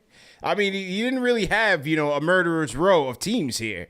Chicago? Did he want to go to Chicago? Right. You had Phoenix, you had Portland, you had Chicago. New Orleans? Like, there was not a... What's crazy is that the repetition of how many teams are selecting in this draft is absurd. Yeah. Absolutely. I feel like it's Groundhog's Day, man. Like between the Jason. Hawks, between Oh, the there you go. Nets, the Pelicans, Yeah. Wizards. Damn, Yo, man. 100%. Yeah, Orlando love them some nepotism, bro. They got Jet. Now they got Jace. They had Right? Nepo yeah. babies. they had Cole. Yeah, they love them, bro. Over Yeah. there, bro. Oh my God, bro. Is this gonna be the new thing moving forward though? Like because of the NIL, people are getting paid in college. Like, damn, this is not where I wanted to go. Yeah. Alex, I'm making money, but I don't care anymore, man. Alex doesn't like it. True. Okay. I don't like it, man. Alex is upset. I don't. Look, man. Someone called me Unk today. I was like, all right, man, relax. I am 36 this year. All right, relax. DL212 says Toronto's a fire city or players ain't trying to be there. Didn't somebody else say that? Who was it? Was it what's the OG's name? Thaddeus Young. Was it Thaddeus Young that said that? He said that. Yeah. Yo, T-Dot's a fire city, man. I love it out there, man. I think he was like every time they would fly back in, they had to The go through customs thing. and it would Customs, just yes. it was Yeah. so much like every time, and that's what his issue was. Yeah, makes sense. This is a good value for the Magic. They needed more. I figured they were dynamic gonna go guard. for a guard, right? Yeah, a scoring guard too. Like, Scores. 'cause, Yeah. like Anthony Black is still a project. His shot's not there. They needed someone who could just be a bucket. So that's Yeah. Jason. So All right. So Jace Richardson is heading to the Orlando Magic. The Brooklyn Nets are back on the clock, man. Don't Here worry. we go. You Back can't to be- back, right? And this is the Knicks pick. this is our Is pick. this the would've been our McCall pick? This, Yeah, this is the McCall. Good this work. is the Macau pick. Good Better be work, a Knicks. superstar. Good work, Knicks. All right. In the meantime, man, I pulled up a doozy, man. You know, you guys were talking about some of the picks you had a lot of hope for that turned into dud picks. Well, this was an all-time classic, man. This was the 2021 NBA Draft Watch Party. As you see here, you got young Stratocaster there. Al, you're looking like 10 years younger, man. You got CK. You got Chris LeBron. Look at JD. All right. Who remembers this? Oh my classic, gosh, man. classic We never gonna moment. let it down, Chris. Here we go, man. Presents them, right? Wait a minute, did they just say we're trading the pick? What? Wait, were you hearing that? Written down. What? Were you hearing that? Hold on. Woj bomb. Yep. Knicks are trading with yeah. Charlotte. Wait, I'm behind. Knicks are trading. The best part is CK. Wait a looking- minute, the Knicks and MJ have traded. What? The Knicks have punted the pick. We got Bogner. We got James Oh, no, Booknight. No. No, the Knicks are trading the 19th. Wait, no. For a future first. Presents them. Wait a minute, Yes, did they just say we're trading the pick? No, the Knicks are trading the 19th. Hold on. Wait, no. Oh my For a God. future first. Yeah. No, We got Bogner. We got James Booknight. No. I am forever blaming Woj, bro. It should not have been that confusing. Everybody was lost, bro. Bro, look. I am forever blaming Woj, man. You can see me even searching, bro. I was like, okay, wait, who's the pick? Oh my God, All bro. I needed was one Twitter Bro. account to say James. Yo, Booknight. the shock on CK's face is like on a whole other level. He was like, he is trying to make sense of everything. Bro, dude. Everything. Great. He's not even in the league He's anymore. not He even in didn't the play league. last Not year. even in He's the not league, even in the man. league. Damn. Not even in the league. I think he's like a career like Man got a 6% shooter. Like, it's just bad. Not man even got a I don't think criminal he- headshot and then was done. Oh my God, bro. He got man. Charlotte Hornet. You know, he's part of that culture. Pure He got comedy, Charlotte bro. Hornets. Is that it? Yeah. Oh, my He got. Then he started. I think he got a speeding thing. There was a couple other stuff. He showed he's from the height because he's from the Heights. So you know he still had the He Heights never in him. left. He never left. He never left. He never left the Heights. He brought the Heights to Charlotte. Don't worry, CK. He'll be on the Westchester Knicks at some point. Don't worry. They'll give him a chance. Hey man, gotta believe, man. He hasn't his stat. I'll give you his stats real quick. He shot career 36% shooter, 33 from 3, never started an NBA game. Damn. And only played 79 games in 3 years and didn't play last year. Wow. Damn. I got it wrong too, man. I got it wrong. I thought he I was said CP was repeating CP like a little kid. But look at everybody's reaction on this. I got the still image of the video, bro. Look at everybody's reaction at the 30-second mark. Oh my God, pure comedy. Who are we trying to trade up for in that draft? Was it LaMelo? No, what is 2021? Who was it? Was it Trey Murphy? let me look up. Was it 2021? I think 2021 was Trey Murphy that year. I know there was Trey Murphy stuff. Or was it? How about when CP lost it when they lost Trey Mann? Oh man, Trey Mann, bro. I was hyped about Trey Mann, bro. Absolutely. They took Trey Mann.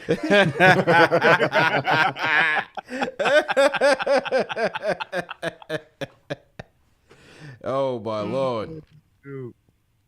Wait, I thought today was the anniversary of the Bridges trade. They saying it was July 6th.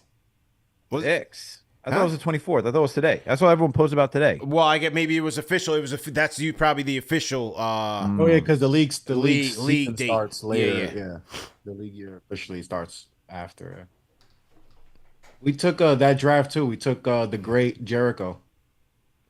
Ah, your favorite. Wow, there we go.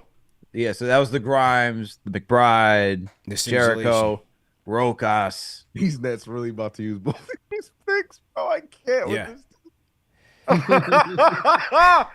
Oh man, You got to put it on God. a T-shirt, CK. What number we at? 26. 26. BK got back to back. 26 and 27. Yeah. Have these picks ready, man. Get these picks out, man. Come on, man. They should know what the hell they want right now. CP's in fantasy football mode. He's like, all right, man. Speed it up, back-to-back picks. Speed it up. Go. You got to know what you want here. Let's see who they got. For those who don't know, when CP's not selecting, he is rushing everybody else to make a selection. Like good lord. Ben Saraf. Out They of love the Israel. international boys. They going international. yeah, Bro, how I'm many telling picks? you, bro. How many Please show picks us did the that Nets picture of them make in this high-fiving draft? again? We need another video of them high-fiving and clapping, please. Nah, some of these got to be draft and stash. Yeah, But that's even worse. That's it. They couldn't move any of these to move up and just get a solid player instead of I don't drafting know. and stashing. Can you afford the draft and stash when your job's on the line? That's what I'm saying. Would this be the same cause for firing as like Phil Jackson, where you select Frank Ntilikina, you're like, all right, man, we done with you. 5 players. Oh, he played for Ohm. He played for Radio of Ohm, Dadier's. Yeah, Dadier's team. Wow. Guys, the Raptors responded to the memes of him what's his face, young family show. Oh, did they? Yeah, they posted a picture of him smiling, saying, "See, guys, he's happy." Oh my God. It's good work. I love aware social media teams. They went all in on the international dudes. Wow. All in. Juan Soto, 2 home runs. Okay, yeah, I got it. That's funny. Crazy. So, Alex, I'm gonna flip that question right back to you. You think this is somebody that Utah wanted? That they told him to draft him no. so we can trade for you? Not Okay, at all. all right, just Not making at sure. No. This is pure insanity at this point. I mean, CK, to your point, we're about to watch, I guess, a fire summer league team for Brooklyn. So They drafted the whole squad, man. They just got Actually. Who's this guy crying? Is this a guy? Look at him, yes. Right, look at Joe Tsai. Look at Joe Tsai. Look at him, dude. They're so happy. Joe Like, Tsai, hype. does that mean Marks is safe? Oh, Joe Is Tsai this- cheering on. Is he safe? Is Mark safe? Who is this? Who is this crying right here in the green room? That's Danny Wolf. Okay. Doesn't mean he got picked. He went or to is Michigan. He got handled. Or does it look like he didn't get picked? He didn't get picked. I think he was supposed to go higher. A lot. I think he's about to get picked. I think he got the phone call. He might have just got it now, but he looked a little stressed out before. Okay. Man is crying. He said, "It's your name. Your name's right here, buddy."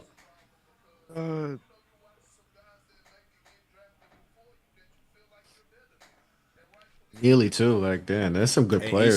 He's getting the Dalton Connect treatment.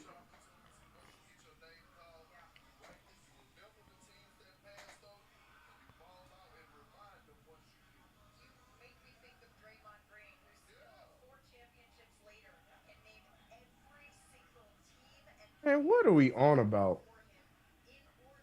The net, but come on, Lou man. Boogie in the chat says the Bridges trade looks much better now. Yeah. Never had a doubt. I never had a doubt. It's day one.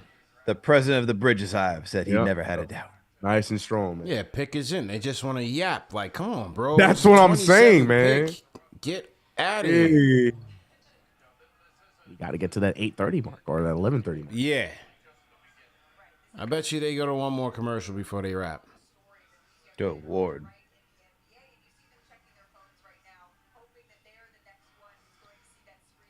Yeah, it looks like it just got.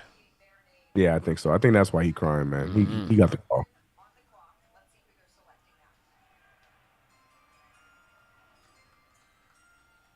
$27.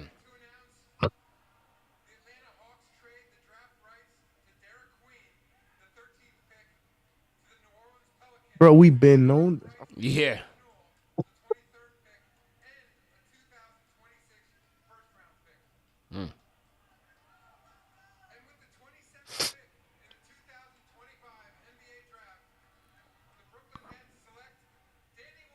There you go. Yeah, Those tears were the tears of somebody who don't have NIL deals, actually wants to be in the league, and got a phone call saying his dreams came true. That's what those tears were. That might actually be their best pick. The button on the top. The cherry on the Danny cake. Wolf. Oh, man. What do you guys think? I think that's their best pick. I think that I completely agree. He went from Yale, and then he leveled up. That's why I mentioned this before a bunch of times. Like guys that level up in competition and get better. I like guys like that.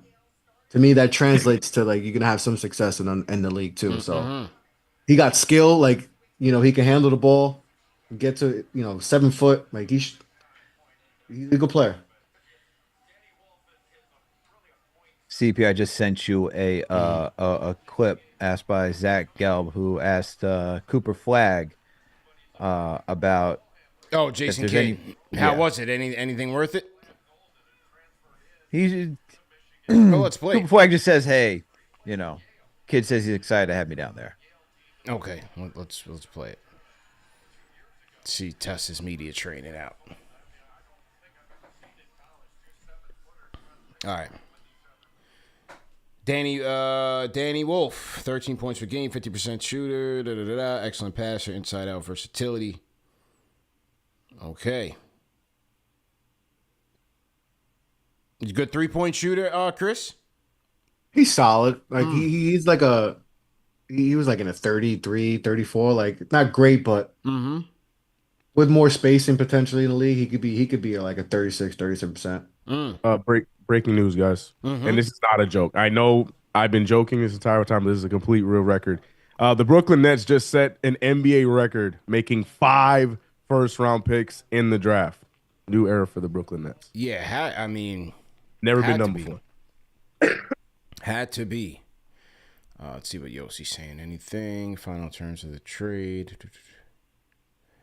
In the responses. I'm not going to read the responses. This is a family-friendly show. I'm not reading those. All right, let's okay, let's hear this. Let's get to it. All right, this is Cooper Flagg when he was asked about is Jason Kidd going to be there when you get to Dallas for your press conference. Here you go. From the right. Cooper, being here in New York, there's a ton of speculation about Jason Kidd potentially leaving the Mavs to coach the Knicks. Has he given you any assurance that he'll be your coach? And if so, what do you kind of hope to learn from him? I mean, no, I haven't had those conversations yet at all, but I think talking with, Coach Kidd, my workout, and even after I got picked, I was on the phone with him for a minute. I think he's just excited. He has a good vision for me and what I can do and how I can impact the game, so I'm excited to just talk to him more. All right, good answer. Good answer. Not sure how else you could have answered it, man, so good answer. Yeah. I mean, the kids' coaching staff is just getting, decimated. Decimated. They said even Sham God is about to be out of there. Where's God going? He probably coming here with Kid. I was just gonna say that'd be a pickup. God probably coming here with Kid on his staff. I'm with that. He's a good player development guy too, Scott. Facts, Yeah, exactly. yeah. Yep. Yeah, where God gonna go, man? He coming home. Come home, bro. I would love that. Why not? So you Hell, just give him extended- the summer league Knicks. Come Yeah. on, man. Alex, it matters, bro. It matters. Summer league matters. Yeah, man. Yeah. Is that what you wrote on the whiteboard when you got up and walked over there? Summer League matters? Nah. Tia told me to bring back the Zoda NY hashtag. So it's back. Zoda, It's back. part 2. Part 2. I'd be happy with that, man. Yeah. Something's up, man. And this guy's brother can't stop weeping. Oh, CP. Stop. I just turned my head to and saw it, and I feel bad laughing, but Yeah. Something is just a little off with the Kid thing. My tinfoil hat theory is that they didn't want no bad news clouding the Cooper Flag pick in Dallas. I just feel like by Friday we're gonna hear something like either he gets an extension he's staying or the relationship is fracturing. He wants out and he's coming to New York. Something. You get one of those two, yeah. All of his assistants are gone. Sweeney, Jared Dudley went to Cleveland. That's a big loss. Yeah. Dudley? Sham God, they said could be on the way Oh, no, out. did Dudley go to Memphis? Did I leave? Was it Memphis or Cleveland? I said it today. Memphis. No, he's right. It's Memphis. Okay. Memphis. So, I don't know, man. You got no assistant coaching staff. I mean, the question if you're the coach of that team and you wanted those guys, wouldn't you be fighting to keep them? Yes. You know what I'm saying? The other thing, but the strange thing too is that you have Kyrie who locked in for a few more years too. So like, does he lock in if Kid's not there, or is he just happy to be in Dallas? Yeah, I think he does because it's like you're rehabbing an ACL. Like, where else are you going to go to get the bag? You know what I mean? Yeah. That was the best business decision for him. The Kid thing is still funny, man. It really is. So we'll see, man. See what happens here. So you think Kid's going to get the job? I don't think he's out. I don't think they're out of it. It just seems like, all these guys are bringing in all these guys for an interview. It almost seems like a backup plan to me for right now. Yeah, that's what it feels like. It just feels like they interview him just to interview those guys, but like it feels like Kid's their guy. Like they're just trying to figure out a way to get him. Like it's obviously going to be difficult, but yeah, it seems like that's their guy. Right. That's right. So let's see. I mean, you could also think that you have guys like Rose and West that know the inner workings of the NBA, right? Like they can know through all the back channels to know what's actually going on, what's happening, right? Mm-hmm. Especially West, someone who's just tapped in, like you get word, hey, this guy's on the way out. Like they should have some intel saying it's not going to be impossible. It'll be difficult, but it could be very much possible, especially if you have like these guys who are making decisions. It just it's all based on when does the information get leaked out. Right? Because a lot of these things have already been happening or in the works of happening. Same thing goes for trades too, man. Yeah, true. All right, I'm down to 2 more. Salute to everybody in the chat. Hit the like button, hit the share button, subscribe to the channel. Shout out to LD. Oh, what's the details for KFTV at Summer League Still finalizing. We should have that soon. I think the Summer League schedule should be releasing, I would say, by Friday, maybe by Monday. Usually, like right after the draft, they drop the Summer League schedule. So we'll see. Wait and see. We want to wait and see what the Knicks schedule is going to be looking like on Saturday the 12th, on Sunday the 13th. And then we'll plan the KnicksFanTV meetup around that. CK, you're planning to come through, right? I'm there. Yeah, I'm there. You're there all week though, because you got the seminar? I'll be there from the 12th. I'll be there for the 12th. So we'll ideally we either looking at the 12th or the 13th. Yeah, I'll be there that weekend only. Yeah. That's it. Okay, Al's coming through. Chris, what are you doing, man? You a Summer League guy? You coming to Summer League, man? Man, I just started a new job, so okay, I'm gonna get that PTO. I hear you, but I'm definitely gonna try because I know I got a few days off in between, so I'll try. But all right, I'm here. You on another mic? Yeah. So that's the plan for right now. So just TBD, just TBD, man. Let's see. K Marco, we got K Marco already, and we got Lou Boogie. So salute to those guys. What else we got? Tomorrow is Thursday. My Bobito Garcia is coming through to KFTV tomorrow. Yeah, Bobito is coming through. He just dropped a new book, so we'll talk about his book. We'll talk about some hoops. Shout out to Bobito, NYC hoop legend. And then tomorrow's Thursday. Oh no, tomorrow's Thursday. Tomorrow's Thursday. Wow. Okay. All right. So week's moving quick, man. Yeah, you gotta take the garbage out. Can't forget that. Can't forget that. See, he was thinking about his home chores while he's on the mic. He's like, man. These are the Did I priorities. run the garbage disposal to clean that thing out? You gotta take the garbage and Priorities, recycling out tonight. man. Yeah, garbage and recycling out tonight, man. Because then you're gonna regret it the next day. You're gonna regret it. Damn, I should have just threw it out. Why didn't I just throw it out? Yeah. Can't forget that, man. They got Kobe Bryant in 9th in best available. Jay Billis is best available. Celtics just chose Hugo Gonzalez from Spain. Okay.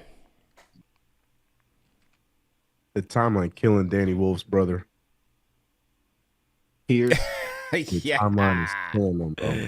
That boy was weeping more than the Wags. Isn't that what they call them now? The Wags? Yeah. Yeah. That's the new terminology. The kids up on the Wags. It's just so messed up because ESPN knew they didn't need to go back to him. Oh man, they were going heavy. They didn't need to go back to him, bro. They were going heavy on bro's side. That was for the ratings. They knew what they were doing. That was for the ratings, man. Oh man, that poor guy. That poor guy was sobbing. Grabbed every tissue out of the box and couldn't stop, man. Yeah. Remember when ESPN used to focus so much on like death? Right. Yeah. Right. Man. They used to be like they would find out like right. about your second uncle and just like highlight that Yeah. and just focus on that. And the tragedy is like, yo, can we stop with that? I think they stopped with that with the NFL because it was like it was too much. Like, It was yo, a lot, man. you know. Yeah, a happy day in these people's lives. Let me just bring you back to when you lost somebody real quick. He lost his family in the hurricane. It's like, all right, damn, like come on. Here we go. This is Phoenix Suns, and this is going to the Hornets. Liam McNeely. Okay, that's good value. It's a good pick. Good pickup. Yeah. Okay. One That's more to crazy how go. low, though. That is pretty damn low. Liam McNeely from UConn. All right. I think people worry about his athleticism and like he didn't shoot the ball great. I think those are some things people were, but you know, if he puts it together, he could be I think he's a better shooter than the split show. Yeah. UConn also wasn't as good as they were the last few years. Obviously, they didn't have it was a different team than they had for their national championship teams. Right.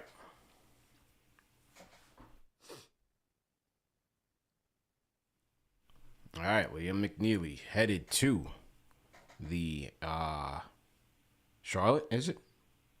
Not gonna This is lie, the Mark when- Williams trade? Yep. Not gonna lie, when CP was saying William McNeely, he's from, I thought he was gonna say Dublin. I was like, Of the McNeelys, yeah. McNeely. That's tough. You're the last one in the green room. That's tough. I would have been out of there. I'm like, yo, call me. Let me mail me my hat. I can't be the last one in the green room. You want Yo, the kid's been there. What time they got? They probably got the thing started at 8. They probably got there like 6. My man's been there for damn near 5.5 hours. Last one in the green room? Nah. You're gonna have to mail me my hat, brother. Yeah. Forget that. Say, I'm going home. I'm going home. Go to Junior's or something across the street. Go get a cheesecake. Yeah. Montverde, okay. Yeah, he Derek played with Green. Cooper. Okay, all right.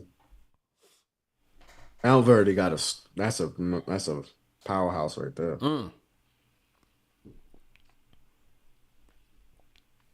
Montverde Academy, draft picks. Asa Newell, Derek Queen. William McNeely, there we go. All right. Pick. Oh, yeah. Queen was on that team. Yeah. Final pick going to the clip show. Okay. I thought the final pick goes to the champ. How did the Clippers get this one? There's like a trade and a trade and a trade. For sure, yeah. Yeah, it says it's from OKC, so it looks like it's OKC traded this to the Clippers. I'm bugging. It's 32 teams in the league anyway, but the last pick goes to Boston. No, it's 30. 30. Oh, they're just showing. Okay, they're just showing this tomorrow. Yeah. Okay, Tomorrow. got you. The excitement. I'm bugging. NFL's 32. I always forget. Hype those Minnesota fans up. Yeah. First thing tomorrow. You're on the clock. All right, Clippers. And see, this is like fantasy draft. Like, you should know by now, man. Come on with your war room, man. You should know by now. We know you're selecting the kicker. All right. Yeah. Just keep it pushing. You should absolutely have been ready for this moment. Ryan Cockbetter. All I can think of now is just the CP. Let's go in the chat when it's just come for the fantasy draft. Yeah, let's go. Face G says real winner tonight, Miss Harper. I heard Miss Harper was turning heads out there. Timeline loves Harper. Timeline loves Miss Harper. Miss Harper was sending them. Miss Harper. Oh, bad. And look at Han Solo. Han Solo's in there. Ah, Solo. yeah. Never not working, boy. He's always working. He got to get up at 5 a.m. to do all right, he got to do ESPN radio TV. in the morning. He doing radio with PJ Carlissimo right now. Wow. Solo's all over the place. Yeah. All right, he does the afternoon drive with Rosenberg and Yeah. Yo, Solo grinds daily. He grinds daily, bro. Does that man ever sleep is the bigger question. Nah, Solo grinds daily. I said Harper's mom's from the Philippines. Okay, she did have that look to her.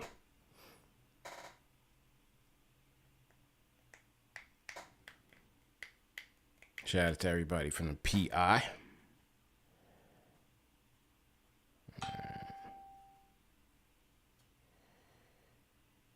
All right, Clippers, come on, man.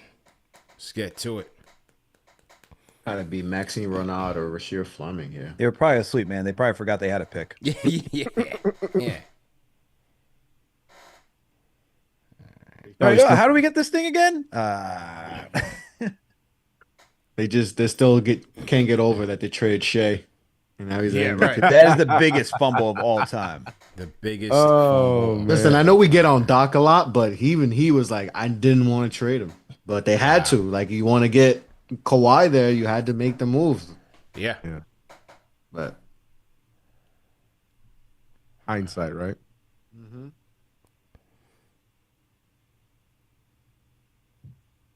All right. We're showing mother What and daughter. are we doing, y'all? You're dabbing each other's eyes. Get to the pick. We are minutes Oh past my the half-hour God, bro. mark. Get to the pick, man. Man.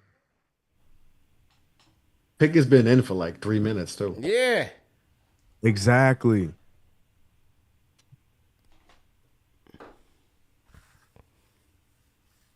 realistically, they could have done this in 2 hours, especially with just one round.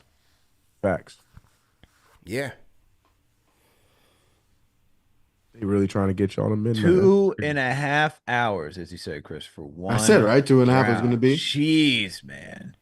Yeah, I felt like there wasn't the 2-round draft around Same this time. time. Same time. It finished much. It's crazy. How did they milk this like this? We're watching it. They're talking about absolutely nothing right now.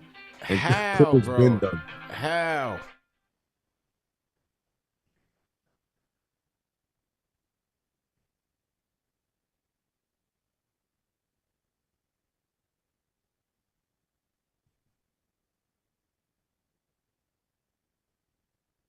And I swear the draft used to start at 7 too. Maybe when it was 2 rounds, maybe they said. Yeah, that's probably what it was. But still, if you think about like, hey, they fit. So you're telling me with 1 more hour that they're able to squeeze 2 rounds in? Unreal. It didn't seem like, they was going heavy on the commercials, but yeah, like I felt that the 2 rounds they could do it the 3 hours. That new TV deal, man. They had to pay these guys. Yeah. All right, here we go. Another guy in the stands. Yannick Super nice though. Conan Niederhauser, fellas. Chris, any intel on him? He's like one of these, these new age bigs, rim running bigs, long 7 foot, block shots, stuff around the rim. He's that type of big. Yeah. Stretch. He's another one. Combine definitely helped him a lot. Raise his stock. Yeah. He was kind of unknown a little bit, and then Combine helped him out. He Now looked he's like you are functional. 7'2", 7'3". Bro. Yeah. Is he a stretch big, Chris? Nah. No, he ain't got a shot. That's a no. Yep. He's more of just everything. Yeah, he's more of like just around the everything basket. around the rim. Got it. All right, so there's Yannick, man. All right, well, this draft has been a doozy. Let's return back here tomorrow. Same time, same place. See what the New York Knickerbockers do. But that's that, man. Don't you worry. Yeah. Don't you worry. You know how Leon Rose likes to do things. And we are trading. And they're trading to Right, 2028. trading right out, yep. 2028, man. So, hey, Kobe Bryant is still there. There was another person here that we talked about on this show yesterday when Corey was here. And before we go, Chris, I'd like to get your thoughts on him. Ian Begley also adding, this is Jameer Watkins out of Florida State. Yeah, no, he's an interesting guy. A wing. He up and down with Florida State. I mean, they were a mess too. That was another program that has just been downhill. So inconsistency, but he has everything you want. He's got the wingspan. Can score. So an interesting guy at 50 potentially. All right, Jameer Watkins out of Florida State. According to Ian Begley, has some fans here in the organization. We talked about him yesterday. And let's see if that's where they go with. But anyway, great show, fellas. Great show, Al. Great show, CK. Shout out to our guy Dexter Henry for stopping in. And Chris, great job as well, man. Salute to everybody in the chat. Salute to the replay gang. Hit the like button, hit the share button, subscribe to the channel. And then, like I said, man, we'll be back tomorrow, 8 o'clock, draft time, man. TM, salute to you, salute to all of our mods, salute to all of our franchise channel members. Don't forget Bobito Garcia coming through tomorrow. Early start time, 10:30 a.m. start time. But either way, man, keep it locked. #1 show for the fans, by the fans. We out of here, man. Peace.